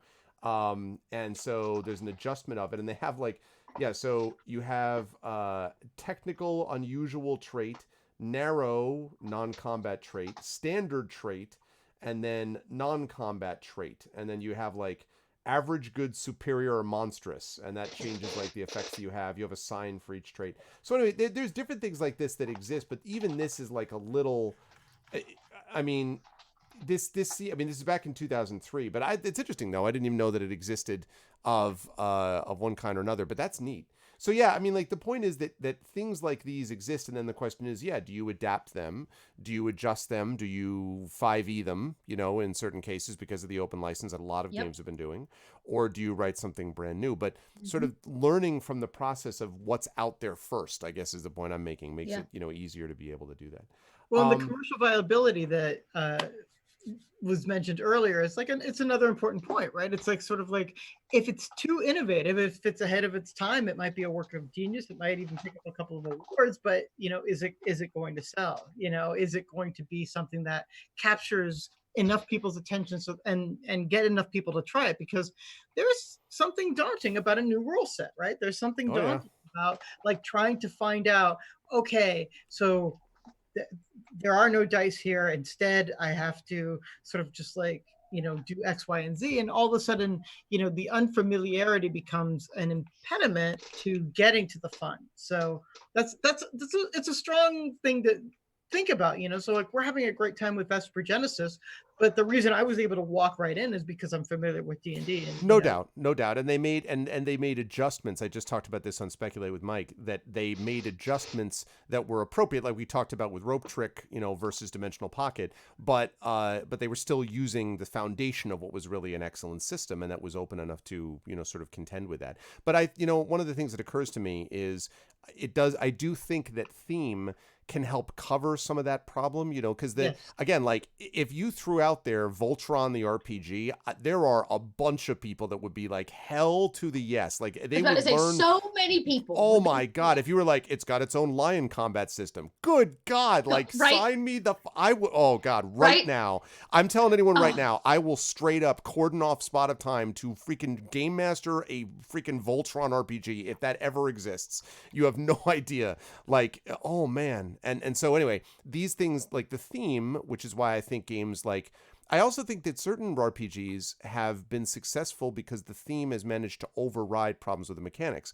I don't want to get into a big thing about this. I noticed that Gamer Main posted about this before. I'm not wild about the Shadowrun system. I've played within it. I think it's kind of clunky, frankly, and my impression has been that it's gotten more clunky, not less, as more editions have come in. The new one is special. Yeah, that's what I heard. Yeah, I've heard that, and I saw some of Roll for It's thing about their like where they decided not to do it anymore. But honestly, the theme is so great that I think it covers over a lot of problems. Now, it may not cover it enough, and so that is something that has to be sort of thought about. Sometimes the mechanics can be so problematic that it doesn't make a difference, but that theme can sort of go a long way, which is why, Carlos, to come full circle, your game that you were talking about earlier on, I feel like people will be drawn in by the theme and then hopefully not pushed away by the mechanics. Because to me, that's the mechanics help enhance the theme, but I think the theme is the selling point initially, like not like, because I think most people are not going to be like, oh, I just love elegant mechanic games. Like maybe some game design nerds like us think that's cool, but like honestly, most of the time they're like, that's so cool because of X or Y or Z theme. You know what I mean? No, I think especially in role-playing games, I think when you go to Euro games, people are oftentimes drawn to, oh, this game, it has, all of these great mechanics that I haven't seen before. Less so in role-playing games. And I think if you don't have a good theme, you're probably fresh out of luck there, just not going to go it's over. True.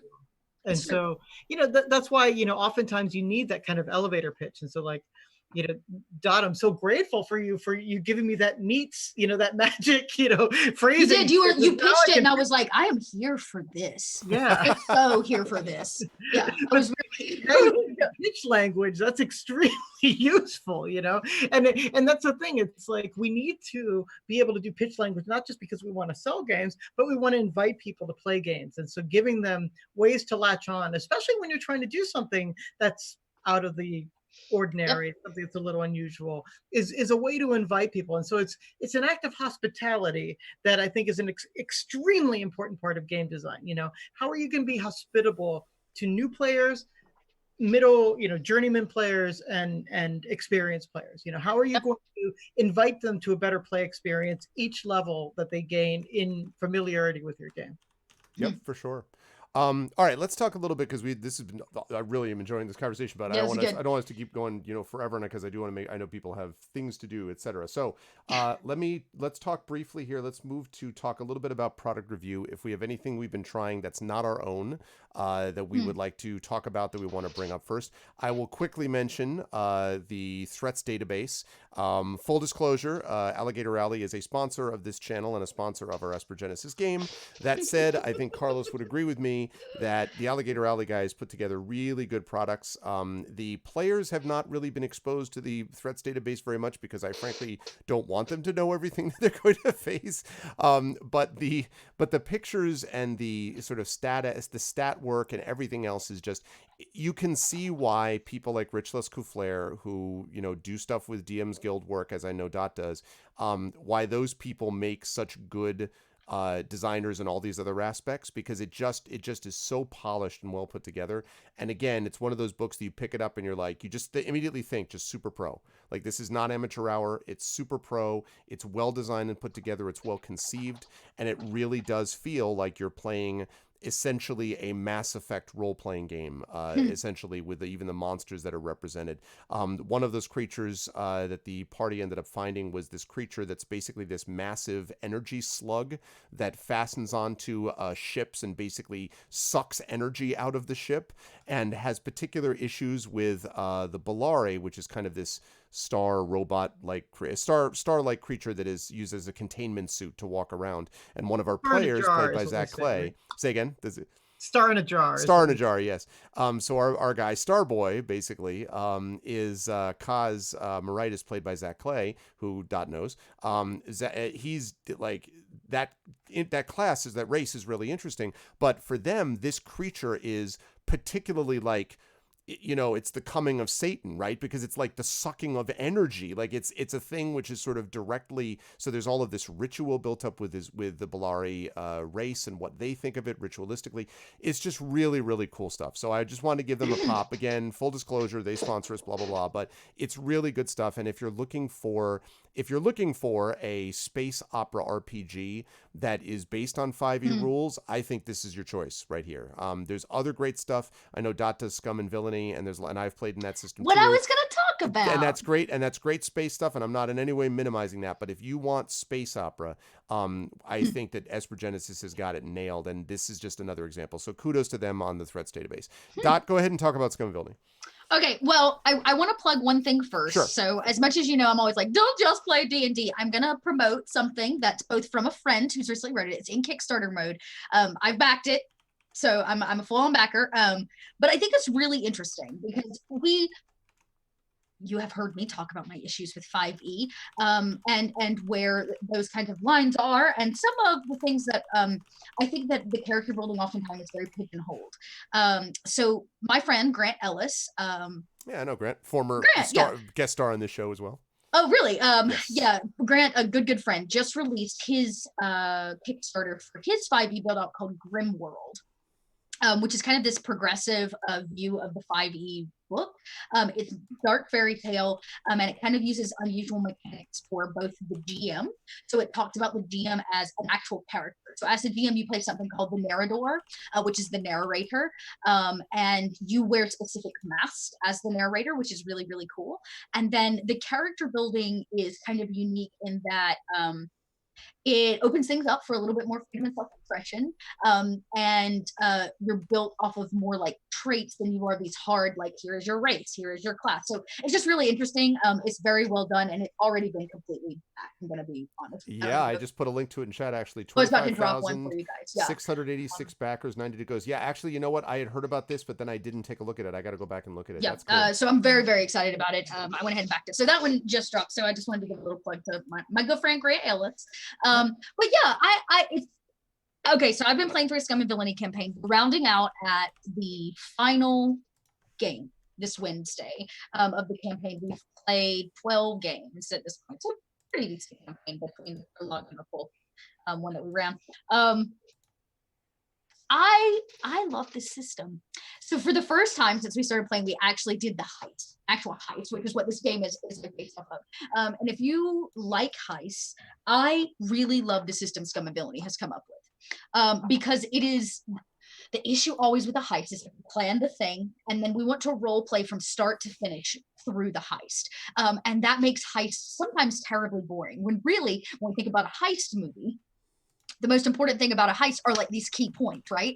And sometimes when you're in the middle of a heist movie and you're doing something, and you're like, oh man, I really wish we had right? And then the movie flashes back to a moment where that character remembers to accidentally put the Bible in his pocket, so when he gets shot in the heart, it saves him, right? Like these really cool things that happen. So Scum and Villainies heist system is actually built around that mentality of montage, where the actual role play part of the game happens in the planning, and what you is giving your GM these major points, and you actually skip to the points in the scene versus like playing through every aspect of it, which makes the stakes higher. And you've already like laid it out. It just works really cool. And then of course Scum and Villainy has the clock mechanism, which I also really love. Yep. That idea is if you're on a clock, there's something there for you to play with. So I'm terribly proud of this campaign. It's been one of, as a GM, it has been great. It's been great to watch my players like struggle.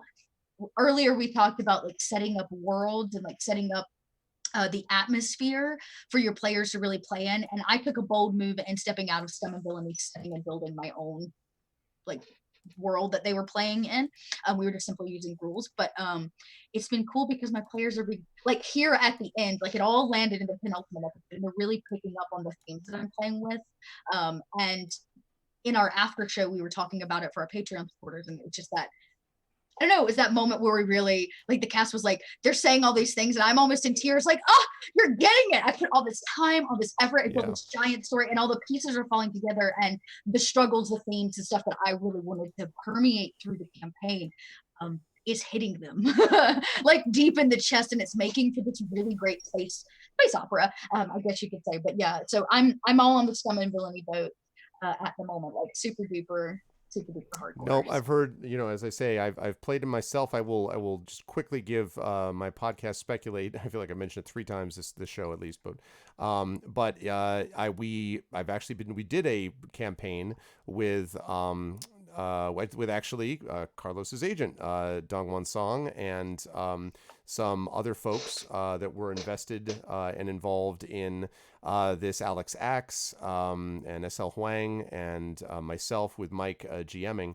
And it was a lot of fun. I mean, it definitely felt the heist mechanic, the sort of leverage-ish or Ocean's 11 feel, but set in space, and like, for sure. It just really nails that, like Kids on Bike nails the 80s movie vibe. Like Scum and Villainy really gets that like heist movie build. And if you as a GM, and I'll tell you, the first heist that they did, I didn't follow the rules because I'm a rules breaker. But I did it, and I let them role play, and it bragged, and didn't have the drama and the action that I was looking for, and all these things. And then when I really owned the system, where there were like actual major heists that we needed to do, it was like a giant jailbreak.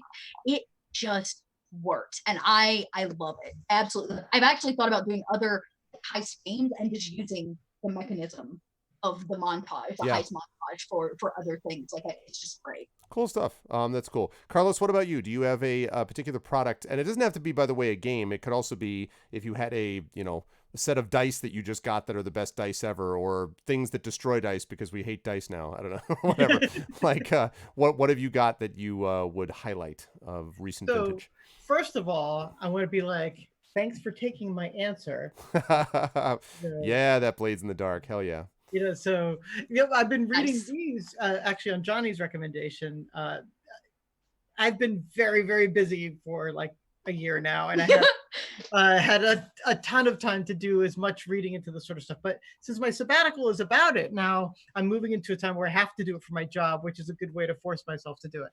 And so this is a game that I'm excited to play, but I haven't played yet. Called Archives of the Sky, backed it on Kickstarter. Okay. And it's, I think, one of these sort of like very contemporary games where it's very much about the storytelling, a la Fiasco, set in the stars, and basically your archivists sort of like trying to be able to talk about and capture knowledge about the entirety of the multiverse, and you go on different missions as archivists. So I'm excited to play that, and I like the way that it's structured, very, very, very much around storytelling, no dice involved, interesting conflict resolution sort of mechanics, that sort of thing. But what I really wanted to do is sort of like ask, have people played this? Because this is the game I am most excited. Okay, you're not gonna believe this. I was literally talking to Grant Ellis about that game yesterday. Really? Yes, yesterday. Because so wait. short, I missed. Wait, hold on. I was resizing the archives picture. What is this now? Worldwide Wrestling. Yeah. I want to play this game so bad. So Grant Ellis actually used to do wrestling. He was I used to do stunt stuff. So like I always was like, oh, maybe one day I'll be a wrestler. I even have like one of my biggest secrets. I actually have a wrestler name, and I have like my intro song and everything. Like I want to play this game. Tell us. Okay. No, I would be the Phenomena. The Phenomena. And I would play.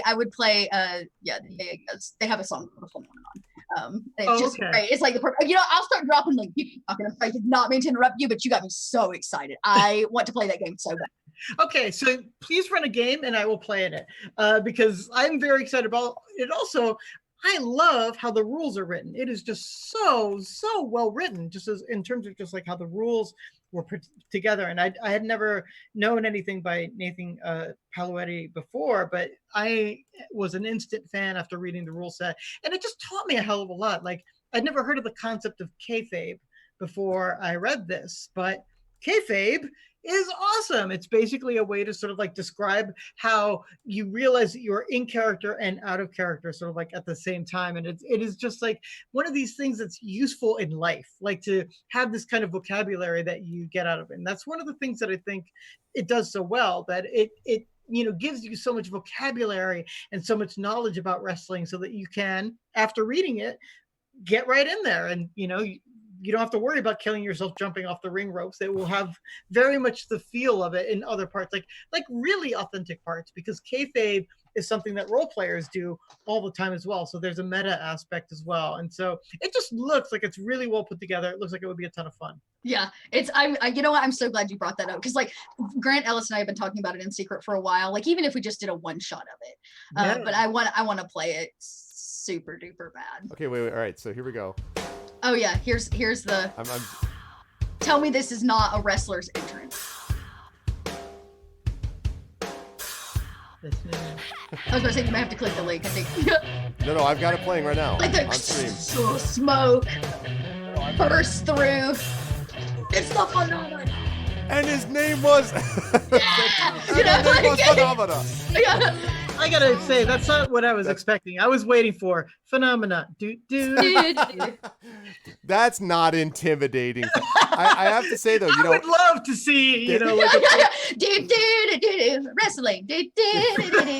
There is a long time. There is a long time actually, and one of my viewers, and I need to try to track down who it was. Actually was playing this for a long time. This play by mail. No, I'm sorry, not play by mail. Play by forum. World Wrestling RPG essentially, and it was this thing. And I now I like every red-blooded kid of the 80s who had 3 channels on his black and white TV, watched wrestling on the USA Network. Thank you very much. And I knew all about the Iron Sheik and Alexander Volkov and the Coco Beware and like the whole group. Like you guys all know like Hulk Hogan. You did not know that the guy who became the Genius was originally Leaping Lenny Poffo. I will drop knowledge like no one's business. All right. Anyway, so Iron Mike Sharp, the guy that they brought in to be the quote veteran guy who never won a match, but they always brought him in to like test the up and coming wrestlers. Anyway, so I loved this when I was a kid, and so he told me about this thing, and he's like, "Oh, you need to check it out." It was this incredibly involved and detailed, and I only spent like 20 minutes reading it because there's like tons of stuff, and I'm like, dude, I can't watch all this. That was very detailed in terms of specific role-playing elements that they were doing, aspects of story, developments about the rest of their lives, backstory. And I feel like there is a contingent of people that liked the sort of the dark side of wrestling, the violence, the steroids, some of those other things. But then there was another side of people that really imagined it as a kind of safe role playing. Like Yep. back in the 80s, it was okay to say that you liked pro wrestling. Mhm. It wasn't okay to say that you liked Dungeons and Dragons with a lot of people. And I feel like, therefore, there was a lot of crossover, and you had a lot of people that were into the, yeah, absolutely, the Superfly Jimmy Snuka. Yeah, I mean, I know all the, yeah, Sergeant Slaughter and the whole bit. Oh my Sergeant God, Slaughter. yeah. And, you know, Randy Macho Man Savage and the George Right? the Animal Oh, Steel. yeah, Ric Flair. Jim the Anvil Neidhart. Like I could go, oh man, the Undertaker and Sounds like we and need his to manager, run this game. his manager We need to Paul run this Bearer. Oh yes, oh God, I love these. But anyway, so yeah, but there was a real sort of role playing component, it seems to me, to this, and this is again, it sounds like sort of picking up on it. I have to check this out and see. Like I kind of moved away from wrestling because again, the dark side of it. But you know, if there's the sort of positive, like, I don't know, right, Carlos, the luchador side, like if there's some kind of side of it that is more mystical and doesn't have to be as caught up in the, I don't know, the real world negatives of some of the stuff that you know, the conservatism, I guess, that some of the WWE, let's say, professes, but just sort of the kind of I purity actually of think it. so. What's really you know? interesting is it focuses on the franchise side. So Yeah. you have this like front That's facing, interesting. but what it's actually about, the game is actually about building your name as a wrestler. Yep.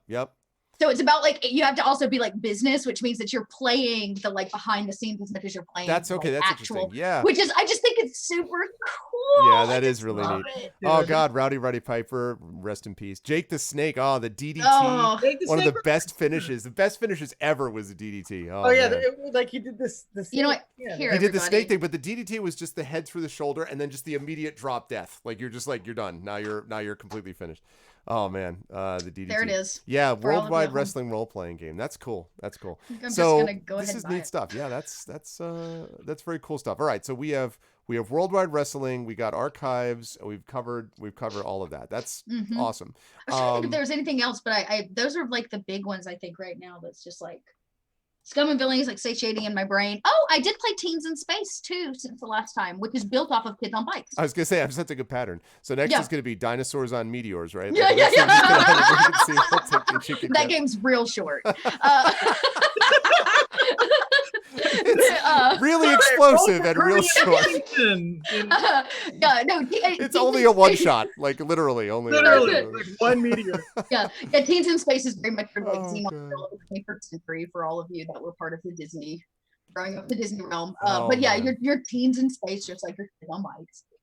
Oh man, that's slick. Another sci-fi game. That's slick. All right, so chat, we have run on so much that we can only really, I've got to make sure I don't do the Q&A too long, so we can only take like just a couple of minutes worth. Now's the time. If you have questions, please throw them at us. The way to do questions is very simple. Just type in capital letters question and then colon them whatever your question is, and you know, throw a couple at us if you want to, anything that we talked about tonight or about game design questions or development questions and stuff like that, like Dot has just shown us. Question what you got for us. Please do that, and we will answer these questions, and then I will let these fine folks get on out of here. Although we actually, we stuck within the 2 hours. I was realizing that if I didn't look back, I'm like, this is great. Wait, my God, 2 hours have passed. How is that possible?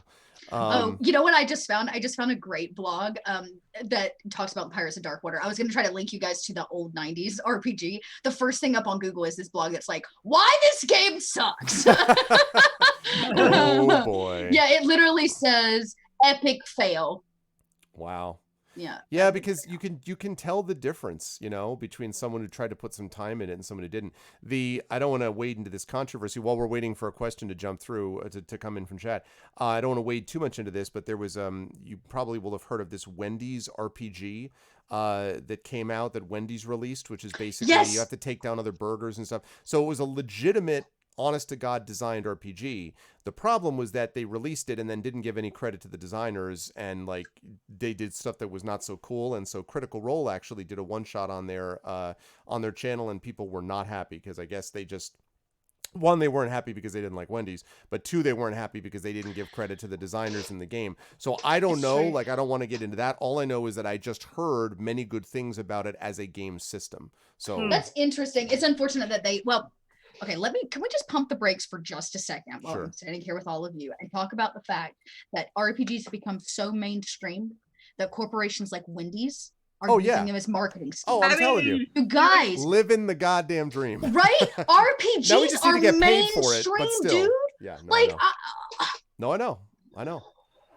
Dot, I cannot, Carlos and I can tell you, there was a time we would not have believed this possible, right? No, Carlos? no. Like, my mother literally thought I was into Satan worship. Like, literally thought that. Well, if it means anything, it used to be the big secret that I kept from people while dating, and now it's the top thing on my Tinder profile. Oh, it's so nice. People are like, I'm gonna like loves Dungeons and Dragons. Before it was like my dark secret. Like I would hide my dice when I'd have dates over in college. Like, yeah.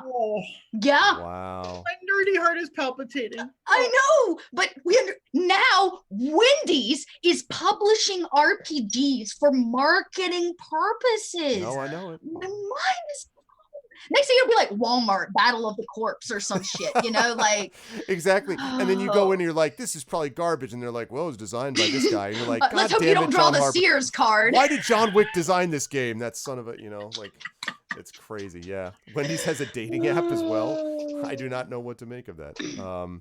Yeah, no, I mean, it's listen, and it's true, I think, actually, what your downer says, which is that gamers do spend money. They tend to have a little bit more money that they focus on with these products.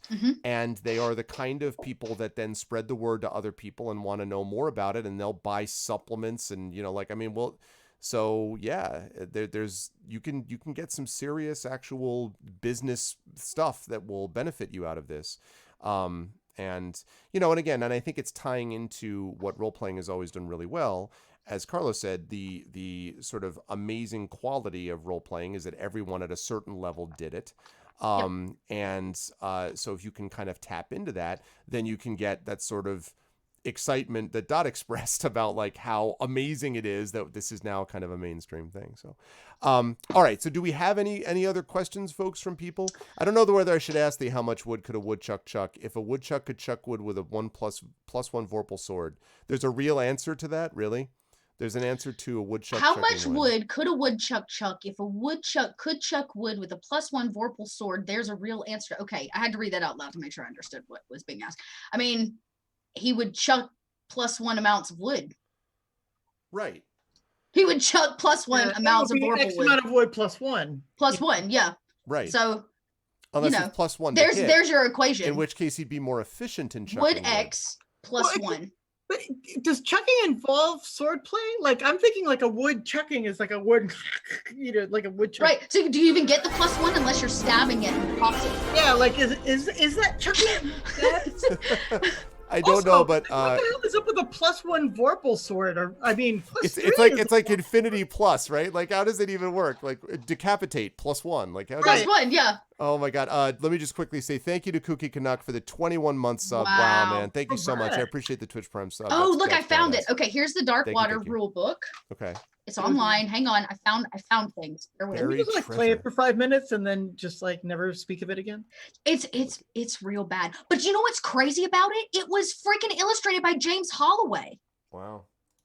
Like it was like no joke when they put it out in the 90s. Like it was a legitimate book. It's just like here's the one without pictures. So if you want to have a print copy version, and then I had one more. And here are monster stats. But like I think so. Here's the thing: what the book does great, what this RPG does great, is it does a great job of laying out the world. So if you are a fan of the Pirates of Dark Water's world, it's amazing. It lays out all the different lands, all the races of people, which are things like as a kid when you're watching the TV show, you're completely oblivious to, right? So that's really, really helpful. But the actual mechanics, wow, they have skills like bureaucracy, breath control. It's so much information. Lip reading. There's a skill of lip reading.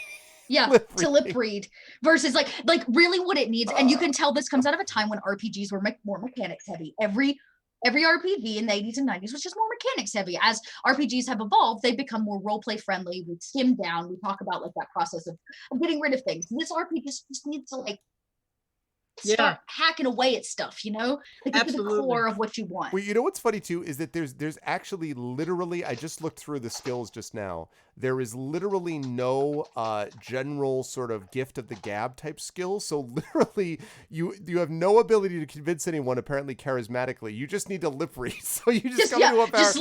You come into a party. You're like, can you please be silent and just go like, please, so I can read your lips. So that I can get my bonus. Would you mind? Right, yeah. Yeah, it very clearly wasn't well thought out, except for the world itself. So the game is not very good, but the world, they clearly worked with the studio, because again, like, there was so much content that they wrote for Pirates of Darkwater that never made it to the screen. So I'm sure that they got a lot of that. That's really funny. And put it in. So I'm in a love-hate relationship with it at the moment. I keep, like, every 3 or 4 days I go and browse it again, and I'm like, I can't use this.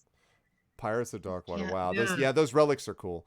That's neat. I'm just thinking, you know, like there's a lot of, you know, slippage when it comes to copyright. So it's like, you know, the Pirates of Puce Water, the right Indigo Water, like right. The Pirates of Fell Water. You know, Pirates of the Wine Dark Sea. Like, oh, how do you think I get around like Fate of the Appliance Wars? And you have got to do a game called Buccaneers of Fell Liquid and just wait and see how this stuff. It's just kind of like Buccaneers of Fell Liquid. Pirate juice. You know? I love BFL. They're like, you realize this is a ripoff. You're like, what? It's Buccaneers of Fell Liquid. I don't know what you're talking about. I just Fell H2O. Yeah, I just Pirates of the Mauve Hand. Yeah, exactly. That's right.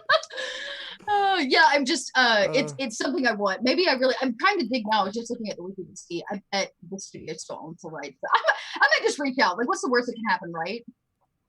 You totally need to do this, and I totally need to go see if I can figure out a way to make a Voltron RPG. Like, I just gotta go see what exists, or Thunder, or see if that Thunder the Barbarian. Do you know what I'm actually hearing? We need to get together and actually write a game that's about playing for your favorite TV shows. That's what this really is. That's interesting. Yeah, sort of. That's what it is. So that you can adapt any one of your favorite shows, say Pirates of Darkwater or DuckTales. Like, oh my God, what I wouldn't give to play in a DuckTales campaign.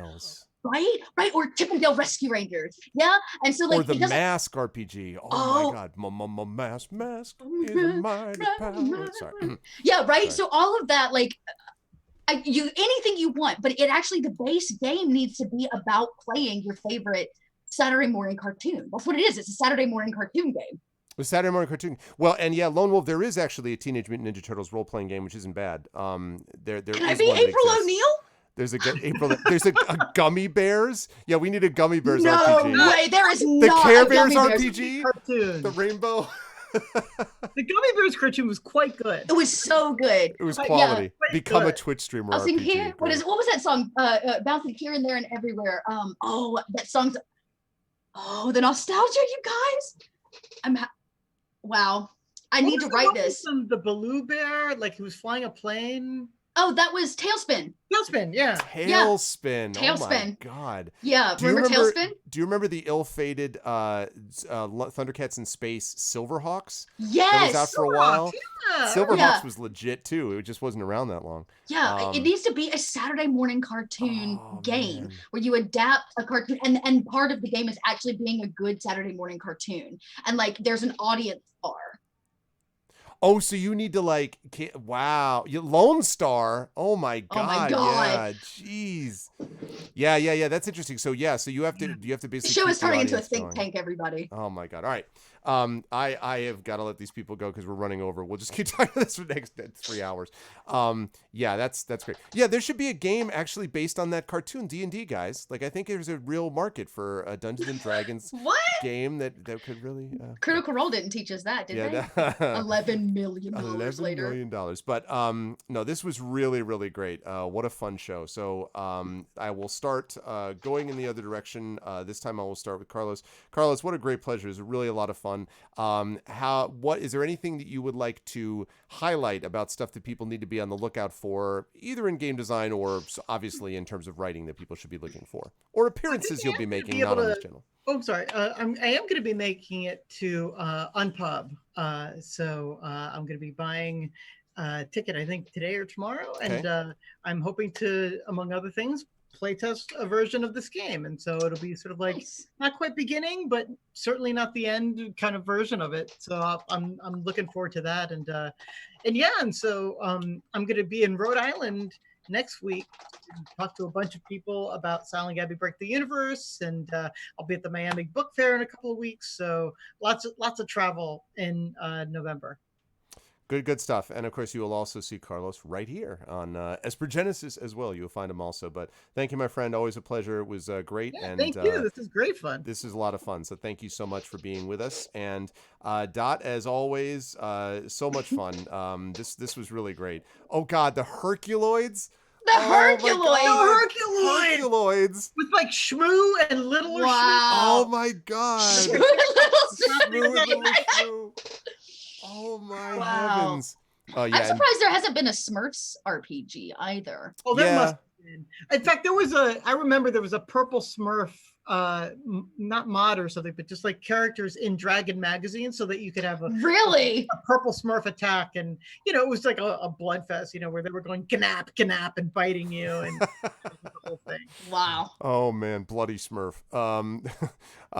Wow. That's super cool. This is just gonna keep coming. Child be like, what about I was about to this say, one? yeah, What about our this one? think tank is getting out of control. But Dot, this was always great. Where will the lovely people, besides our channel on hopefully this coming Tuesday night for the Arvocalist, but besides course. that, where will they see you next? Well, this is a big week for me because I'm closing out the 2 campaigns on my channel for the rest of the year.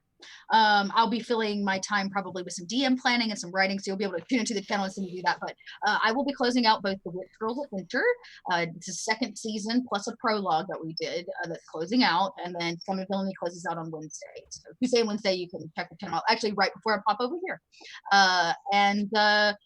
Yeah, I'm in the middle of a Symbarum campaign right now, which is pretty interesting. That's Thursday nights over on Unmade Gaming channel. Saturdays, of course, you can always catch me tomorrow over on Unmade Gaming channel, 1 p.m. Eastern Standard for a little Vampire the Masquerade. Things are getting intense. Mm-hmm. Surprise. And then I was trying to think if there's anything else coming up. Oh yeah, Monday I start a brand new campaign over on Tales from the Grim in oh Lord, I said it earlier. Deadlands. Deadlands, campaign. yeah. I'll be playing a nun that carries a shotgun. Just don't make it a habit. I'm sorry. Yeah, I apologize unreservedly. Yeah, but, right. What's up? Yeah, so it should be that I'm stupidly excited. Like this 6-game campaign has turned into a small obsession of mine. I've been reading like all the alternate lore.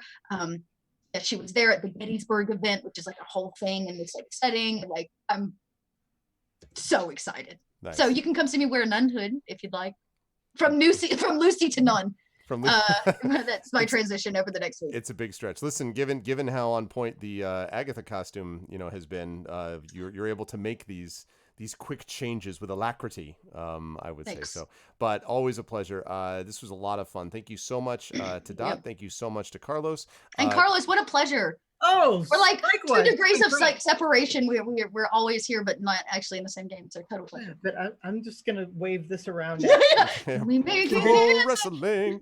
Yeah, good stuff, man. That's good stuff. But thank you so much, chat. Can we get some love for our wonderful stars today?